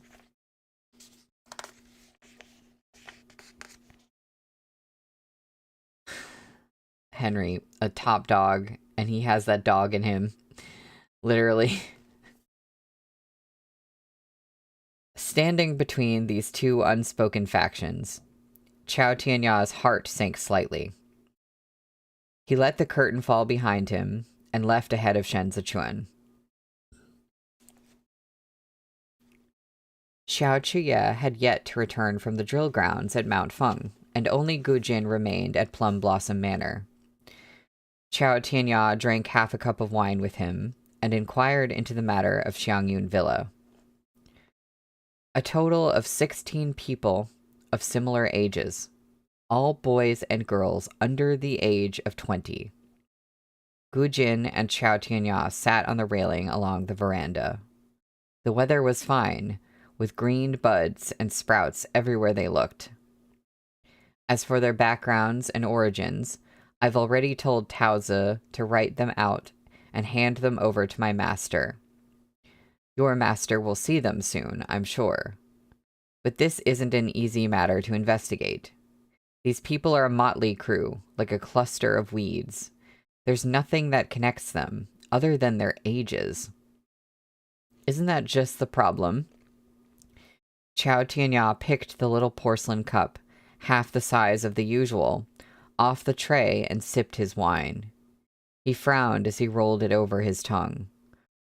The harder these people are to investigate, the more important they may be. This wine is pretty good, but why are you using such a small cup?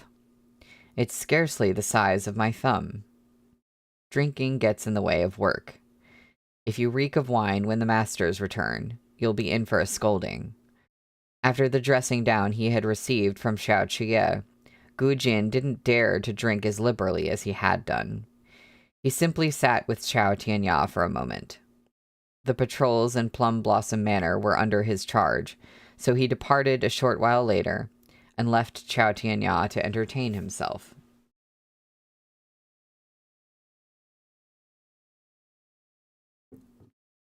Xiao Tianya sat alone on the veranda and drank his wine, appreciating the spring scenery. Content to keep his own company, he remembered his 7-stringed chin was still here and toyed with the idea of taking it out to play. He rose and made a detour, tray in hand, passing under a veil of verdant branches, when he suddenly heard the notes of the 7-stringed chin. Xiao Tianya followed the sound in search of it. He didn't rush out, but instead brushed aside the trailing branches and glanced around for the source of the music. The long walkway was bathed in sunlight, and a brightly illuminated man sat cross-legged in the center. He wore only a hairpin of aged wood in his inky hair. His sky-blue, wide-sleeved robe was adorned by a jade ornament and a small flat pouch hanging from his waist. Xiao Tianya couldn't get a clear look at his face. All he could see was the man idly plucking away at the strings. He played a tune, then stopped. A music score was laid out beside him. He was pondering it when a kitten the color of smoke and clouds sprang onto his back and clambered around his neck to bat its paw at a stray lock of his hair. The man plucked the cat off and tucked the little creature into his sleeve, his mind still on the chin that Xiao Tianya recognized as his own. He stepped forward slowly, and the man's face gradually came into view. The willow catkins of the 4th month drifted down around them, while green velvet buds hung out to dry in the dazzling sunlight. The man was fair. While Shen Zichuan's fairness brought to mind the stark white of frost, this man was like smooth white jade, placed under the warm green sunlight of spring. He had none of Shen Zichuan's sharpness, nor did he have Shen Zichuan's breathtaking allure. Yet he was in a class of his own, ethereal and unforgettable. Whomst is this man? Also, the setup does sound really romantic. Also, there's art. Oh my god.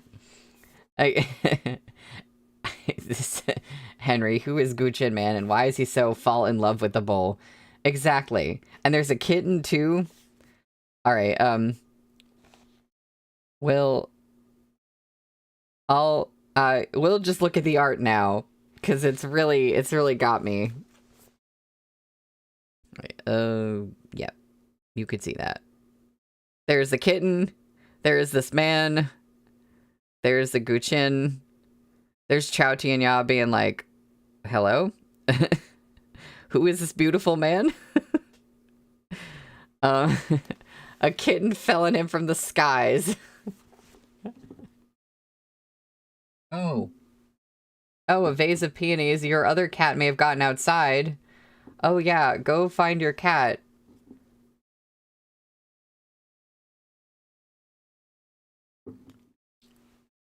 Of course, that's the perfect timing that a cat would decide to get out. Chao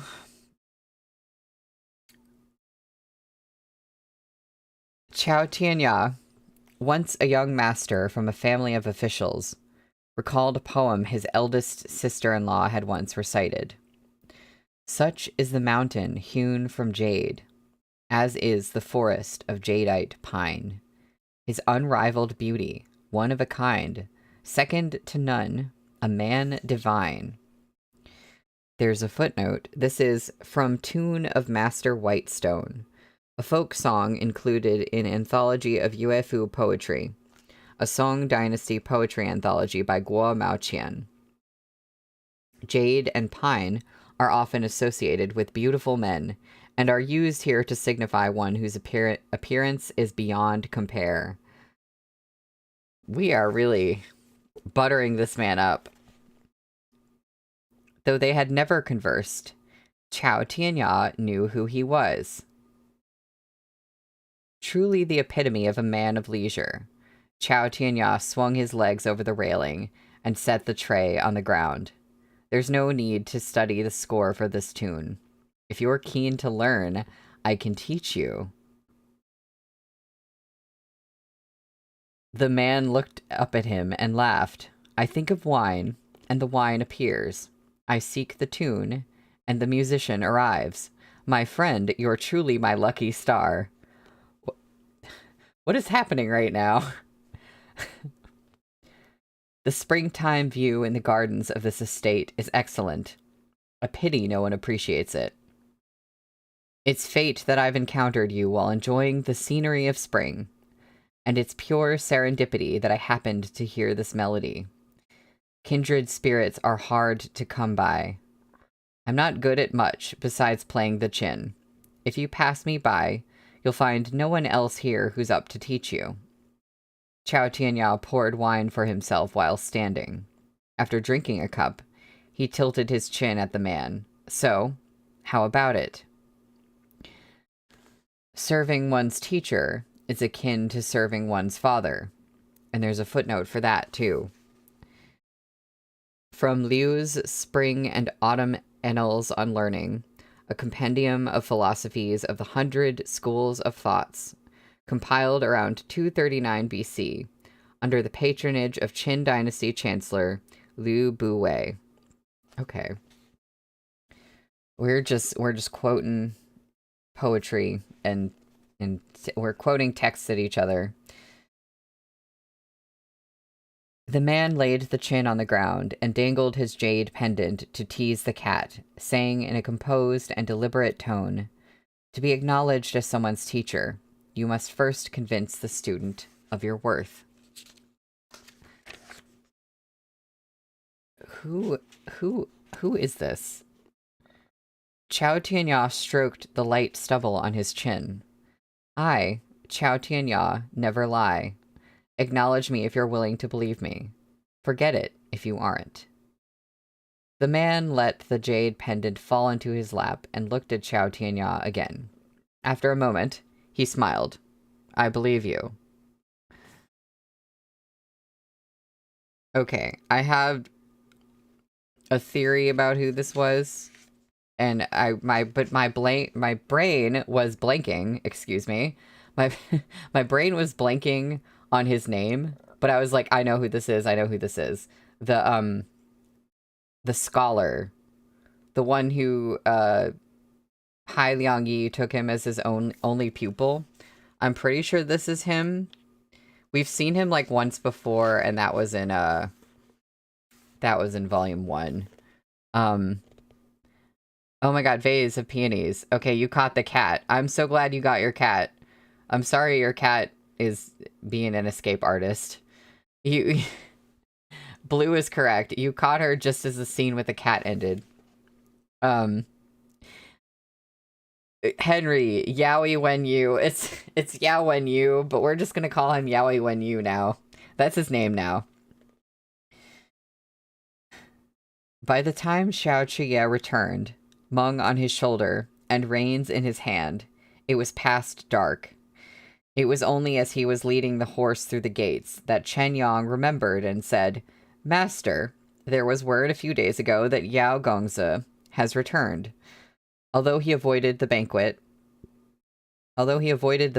he will call on us when he can. He's a hard man to track down. Who knows when he'll feel like paying any calls. Xiaoqia peeled off his dust and sweat-soaked outer robe as he strode through the door. If he comes, tell the kitchen to prepare some light dishes for him. He's been with Secretariat Elder Hai so long, he's grown accustomed to the man's tastes. He rarely eats meat these days. After coming out to greet them, Gu Jin followed Xiaoqia inside. Xiaoqia stroked Meng, still resting on his shoulder. Bring in some boiled meat and fresh water. Meng's had a tiring day too. Is he here? Gu Jin nodded. He arrived a little less than an hour ago. He's handling official affairs in the study. Has he taken his meal? No, Gu Jin replied. His Excellency told the kitchen he'd wait for Gongza to return so you could dine together. Xiaoqia gave him a look as he turned his thumb ring around. Gu Jin got the hint and averted his eyes, not daring to stare longer at Xiaoqia. But his master's mood seemed to have taken a turn for the better. Before he went farther inside, he took off Wolf's Fang and tossed it to Gu Jin. Give the sheath a wipe down. Xiaoqia pulled at his collar and took a sniff. Send it in later. I'll sharpen the blade myself. Have someone keep an eye on the serving at dinner. There's plenty to discuss tonight, but be sure to prepare enough hot water. Where's Chao Tianya? Make sure he takes his master's python robe to the laundry room and scents it with incense before morning court. That's all for now. You're dismissed. Gu Jin nodded and withdrew, and Xiaoqia pushed the inner door open. Shen Zichuan had been listening from inside for quite a while. He dipped his brush in ink without lifting his head. What admirable domestic virtue. Our Gongza is truly a man after my own heart. Stop. Oh my god.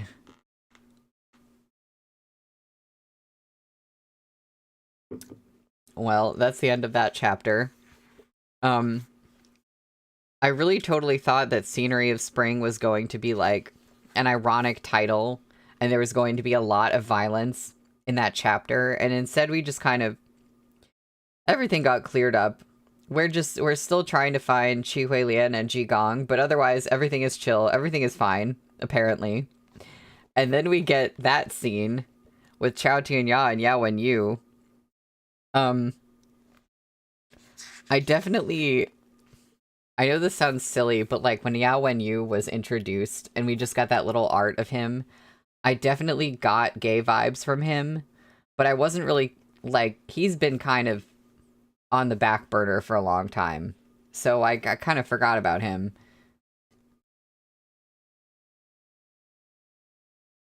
But no, oh my god, it's 4:56. So I was really supposed to read chapter 84 today. I think I'm still gonna do it. Yeah, I'm just gonna do it. So it's not the end of the stream yet. We're gonna go ahead and read chapter 84, which is on page 105, which is called Wealth. So that's fun. Conscious that he reeked of sweat after a day running around the drill grounds, Xiaoqia didn't go around to Shen Zichuan's side of the table, but instead pulled out a chair on the nearer side. Stacks of case files covered the table's surface, many still sealed with the Ministry of Justice's memorandum slip. From the date inked on top, Xiaoqia could see they were all from a very long time ago. You're investigating old cases. Xiaoqia draped one arm along the chair back and picked up Shen Zichuan's little bamboo fan from the table, flicking it open and closed. The Imperial Prison's cases alone took you weeks to go through. Why are you looking at the cases from the Ministry of Justice now, too? There was a gap in the Imperial Prison's records in the 4 years before the Xianda Emperor ascended the throne. Shen Zichuan looked at the files. At the time, Jilei had the backing of Pan Zhugui. I doubt he was so lacking in connections that he didn't take up a single assignment. But the Imperial Prison has no case records from this period. The cases from those years must have gone through the standard judicial process of the joint trial of the 3 judicial offices instead of the embroidered uniform guard. Gillet could only follow the Ministry of Justice's lead, assisting them as necessary.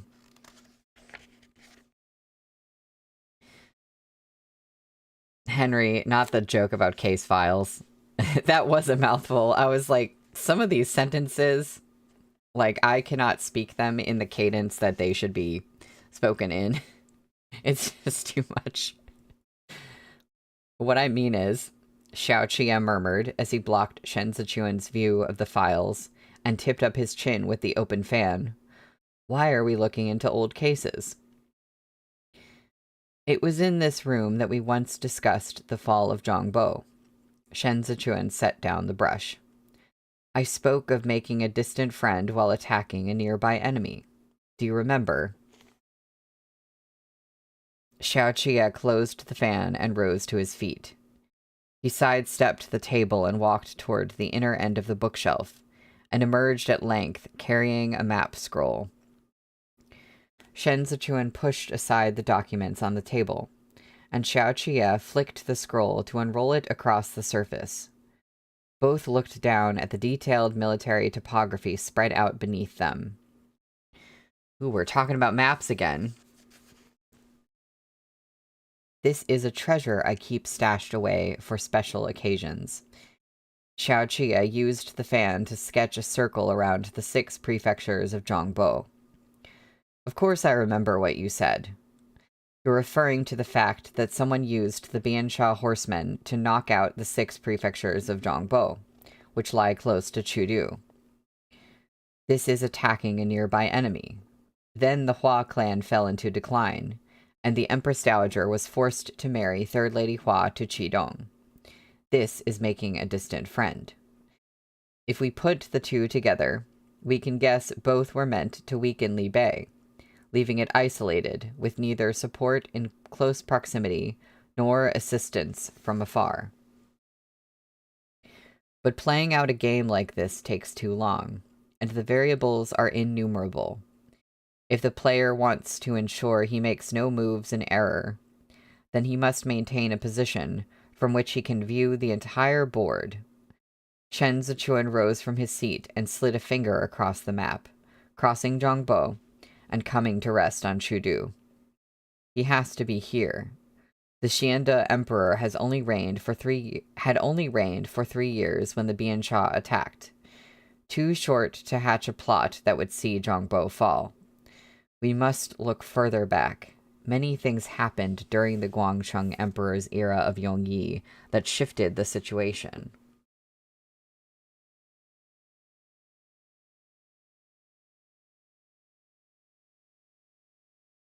Yeah, I'm convinced that some of these really long sentences, I guess they could have broken them up in the translation if they wanted to. I'm generally fine with it, but I'm convinced that, like, however you say those things in Chinese, it's a lot easier and more succinct to say. Like, the embroidered uniform guard, probably a lot easier to say.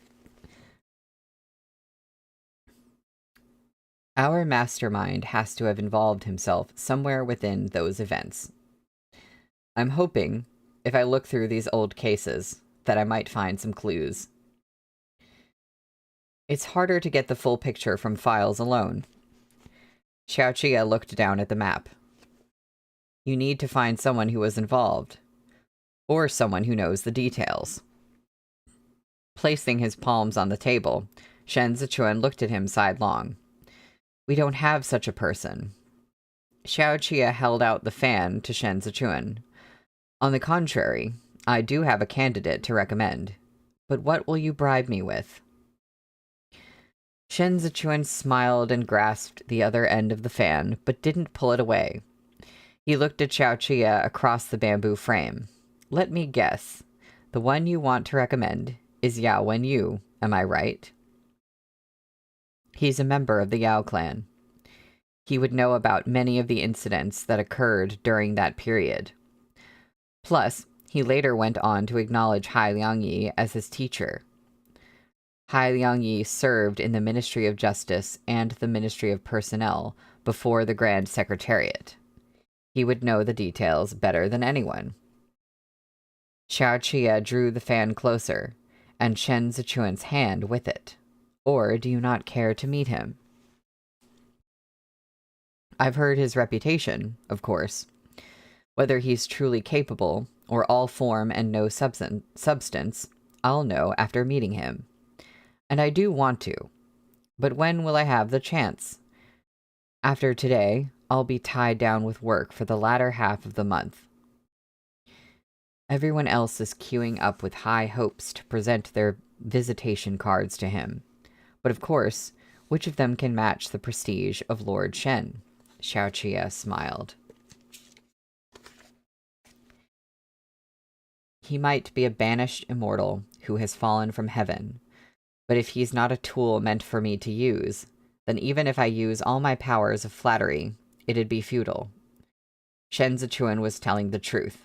He had indeed heard much about Yao Wenyu. But if they were to line the man up next to Xue Xiuzhuo, he would rather work with the latter. What they were investigating were worldly affairs. There were simply too many sordid matters here. Even if such an otherworldly, divine being were praised to the skies, Shen Zichuan had little inclination to woo the man to their side.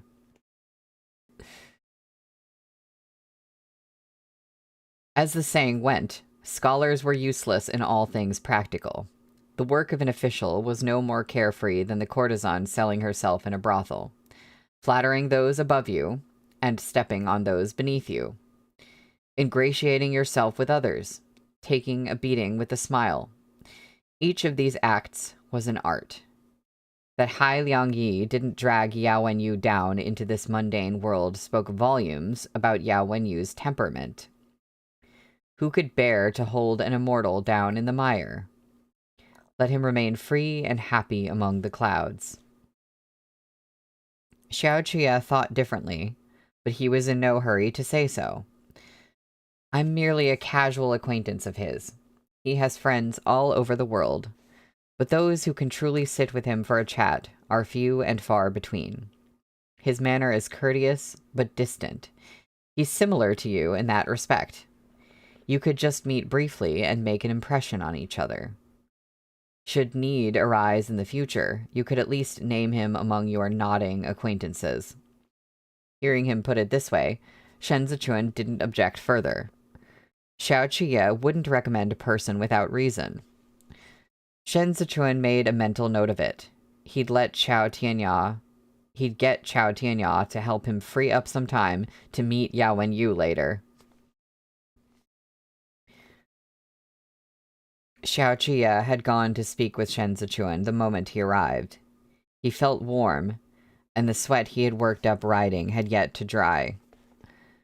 Seeing the sweat at his temples, Shen Zichuan said, "Go take a bath and change your clothes. By the time you're done, it will be time for dinner. We can discuss any other trivial matters later." Now who's being virtuous? Xiao Qie lifted a leg to push the chair aside and bent to hoist Shen Zichuan over his shoulder. As he does. But speaking virtuous words is only half of it. It must be followed by action. Let's bathe together. We can save time, economize effort, and conserve water. Shen Zichuan reached out to straighten the brush that had been knocked askew. But Xiao Qie was already striding toward the bath. The water was heated quickly, and once the curtain was pulled, it remained so for close to 4 hours.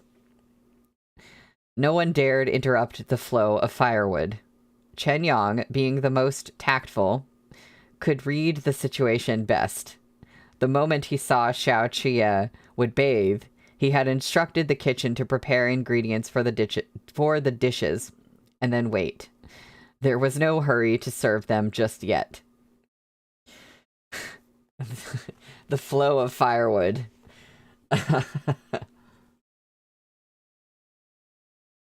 Right. So much for saving time and conserving water.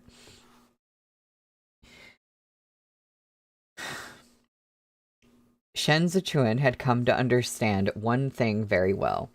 He could starve anyone but Xiao Qie. Xiao Qie couldn't endure it in the slightest. He would count every last day Shen Zichuan owed him and claim his due, demanding repayment as he held him in his grasp. He was full of youthful vigor, and whatever wiles Shen Zichuan possessed simply couldn't compare to Xiao Qie's diligence and thirst for learning. I already know about everything. Xiao Qie reached a hand out to rub Shen Zichuan's right earlobe and leaned in close to murmur. We don't have to discuss Shi Hongxuan tonight. You sent Ge Qingqing scouting around lately. Are you looking for Jigong Shifu? The Imperial Army is standing guard at the city gates. If they spot anything strange, I'll send someone to notify you. Shen Zichuan's skin bloomed red under his touch.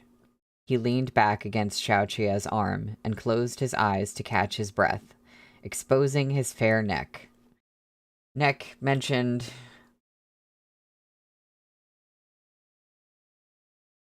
His chest was heaving. Xiao Qie fastened the earring for him.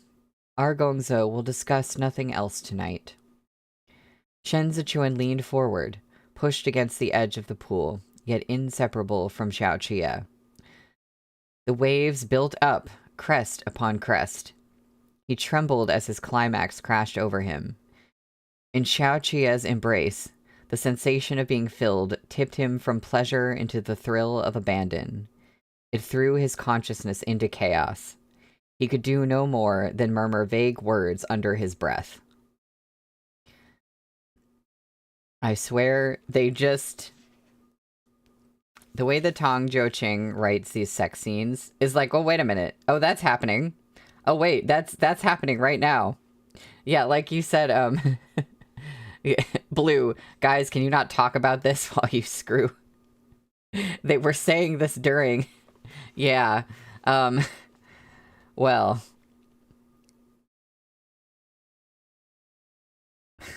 The sounds sent tingles through Xiao Qie's body. Between them, there was no setting aside the cups after taking a sip of wine.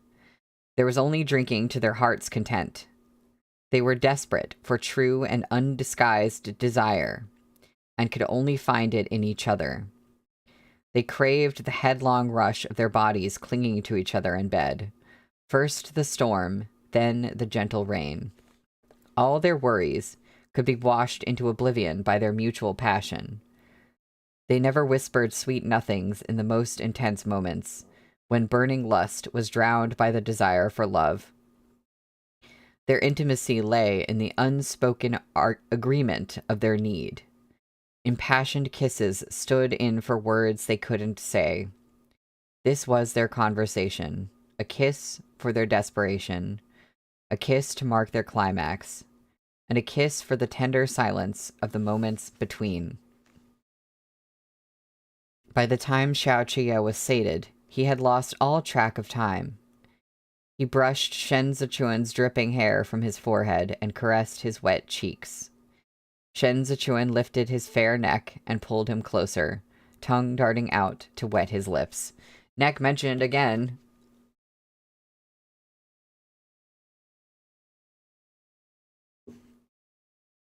The prose in this is so good.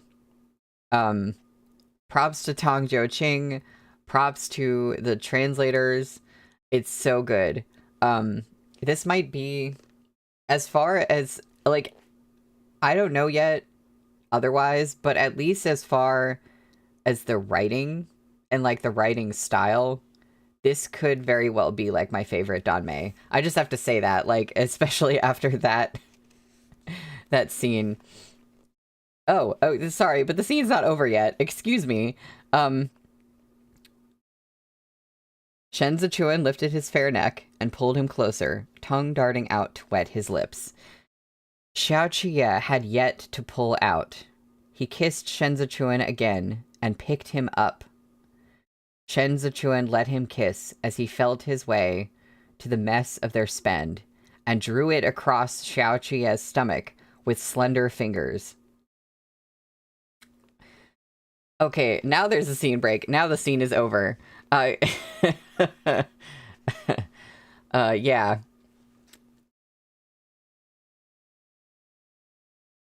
After they were done, Shen Zichuan ate a little porridge while Xiao Qie fed him mouthfuls of steamed twisted rolls. Shen Zichuan had changed into a clean inner garment, with Xiao Qie's outer robe draped over his shoulders. He watched Xiao Qie eat his meal.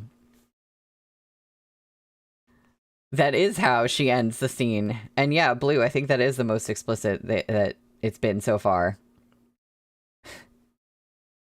Xiao Qie had an astonishing appetite lately, and ate intently. Shen Zichuan didn't know what he was doing over at the military drill grounds at Mount Feng, but he sensed Xiao Qie's mood was poor. Lifting his head, Xiao Qie glanced at Shen Zichuan. Go sleep on the bed. You'll catch a cold if you fall asleep like that. Shen Zichuan moved a fish to his own bowl and began to pluck out the bones. He was so tired he was dozing off, but he took his time to say, the repairs and renovations on the drill grounds have just concluded, and your funds are sufficient to cover the costs. Is someone making trouble for you? Xiao Qie, his face impassive, chewed for a moment. I want to add firearms to the Imperial Army's arsenal. Ah, that would be tough. He instantly knew the reason for Xiao Qie's displeasure. At present, firearms were only allocated to the 8th grade battalions. This was valuable stuff, and the Ministry of War wouldn't hand it out to just anyone, much less to Xiao Qie. But Xiao Qie had long had his eyes on them. The 8th grade battalions had let the brass muskets gather dust in the arsenal. Xiao Qie had played with one the last time he was there, and it was there he began plotting to acquire some. But Xiao Qie knew his request would hit a wall at the Ministry of War. Not even Li Jianheng had any say in this matter, because it was of great significance to the balance of martial forces in the nation. The decision lay firmly in the hands of the Grand Secretary of the Grand Secretariat, Hai Liangyi himself. Now, who are we going to use to convince Hai Liangyi of something? Oh my god, I love the plotting. I love where this is going. Shen Zichuan considered for a moment. His chopsticks moved to grasp a piece of fish, and he held it out to Xiao Qie. Your intentions are too obvious. You want the Imperial Army to test the waters in preparation for introducing firearms in the Li Bei armored cavalry. Considering how wary the court is of Li Bei, Hai Liangyi will no doubt refuse you. Xiao Qie usually avoided fish, too impatient to pick out the bones. But now that he tasted it from Shen Zichuan's chopsticks, he found it to be acceptable. He ate everything Shen Zichuan fed him, and only spoke when they were finished. Let him. I'll think of some other way to get my hands on them. Li Bei has its own military craftsmen. If I can find a way to get the designs, they should be able to copy them. Like drawing a tiger with a cat as a model. These designs won't be easy to come by. Shen Zichuan rinsed his mouth from the teacup in Xiao Qie's hand. Hai Liangyi keeps a tight watch on those. But Xiao Qie was determined to have them, for reasons Shen Zichuan understood more than anyone. Hua Xiangyi would be married to Qidong soon.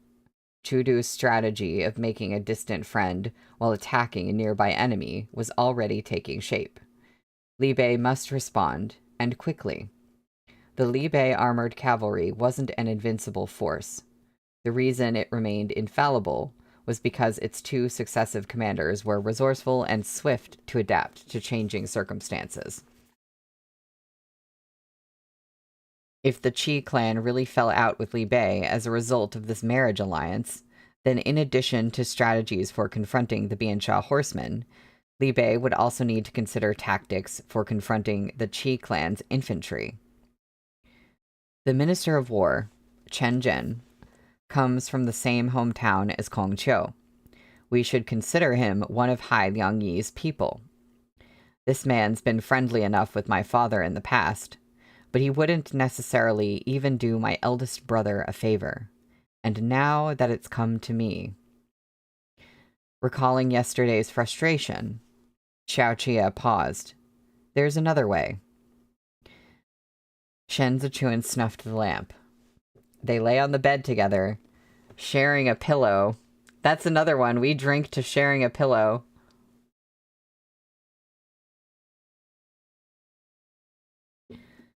It'll be hard to go through Chen Zhen, Shen Zichuan said. If he's from the same hometown as Kong Qiu, that means he's from Qidong. If it's a question of Qidong or Li Bei, he'll be biased in favor of the former. Firearms. The embroidered uniform guard might have the designs. Xiao Qia drew him into his arms and closed his eyes. Shi Hongxuan is dead, and those keys have become a gold mine without a master. Everyone's watching you. They're all dying to rip you apart and search for them themselves. And you've incurred enough of your colleagues' envy. Don't trouble yourself with this. Our Gongzi has a way. Shen Zichuan smiled and said nothing. Xiao Qia slowly opened his eyes. Those 2 million taels will not enter Li Bei. I've already spoken to my brother. The money will stop in Suzhou. You can retrieve the silver whenever you go back there, but you can't do anything with 4 million taels. Our Gongzi will give you even more. The two of them were trapped in Chudu. Yet the way he said it was so genuine and sincere. Xiao Qia had told his share of lies in the past, but in this moment, it sounded as if he had never believed anything more. He was like a wolf pup collecting the stars, hoarding them all just to stuff them into Shen Zichuan's hands, like that little jewelry box of pearl and jade earrings. He spoke through his actions more than his words. Ow. Yeah, quote moment. I'm going to be coming back to this chapter a lot for quotes. I need to remember that. Shen Zichuan looked back. Actually, it's not just the 4 million. Shi Hongxuan did keep his keys securely hidden, but he's no sage. It's inevitable that he divulged a word or two here and there to those close to him in unguarded moments. The affair between his eldest sister-in-law and Shi Dan had gone on for some time, and both were tricking secrets out of him all along. He had 68 keys, 30 of which I know. Xiao Qia, who was so strapped for cash he was on the verge of selling his manners, was fuming. He flipped over to cover Shen Zichuan's mouth, biting him until Shen Zichuan gasped lightly for breath.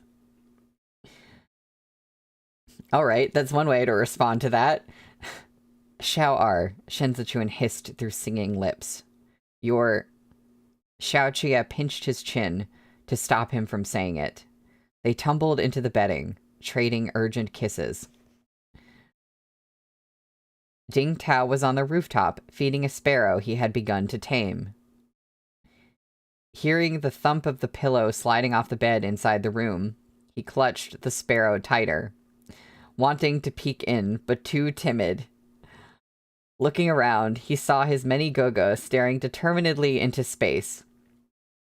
He gulped. I guess I'll tell you a story. My father wrote about it in his little book. There was this... Chao Tianya and Gujin hissed in unison. Oh, shut up. That's the end of the chapter. By the way, a sparrow. A sparrow. What's on the front cover? There's sparrows on the front cover, right? Are they significant? Is Ding Tao's little sparrow significant?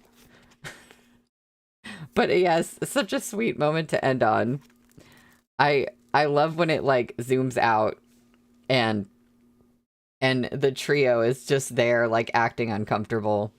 It's so funny. Oh, the poor boy. Oh my gosh. Okay. Well, I'm actually ending there for today. Oh wait, there's swallows. Sparrows are tinier without that tail. Oh, that's right. I'm sorry. There's swallows, not sparrows. Oh, okay. Well, I'm sure it still means something. It's just not about the birds that Ding Tao is trying to tame. But yeah, it is a good way to do a cut to black. Those guys deserve a raise. Yes, they do. It's Anna, it's really funny to imagine being subjected to all that for hours. Right, like the 4 hours in the bath. And then it's like, again? Like, are you serious? But yeah, it probably would become background noise eventually. It's just part of the job. It's just part of the occupation. So what an excellent an excellent stream today. Well, I can't believe we have to wait. We gotta wait until Monday for the next one. At least we have Brittany's stream tomorrow. So at least we have that. And thank y'all for joining me. So I will see you around. Have a good one. Have a good rest of your week. Bye.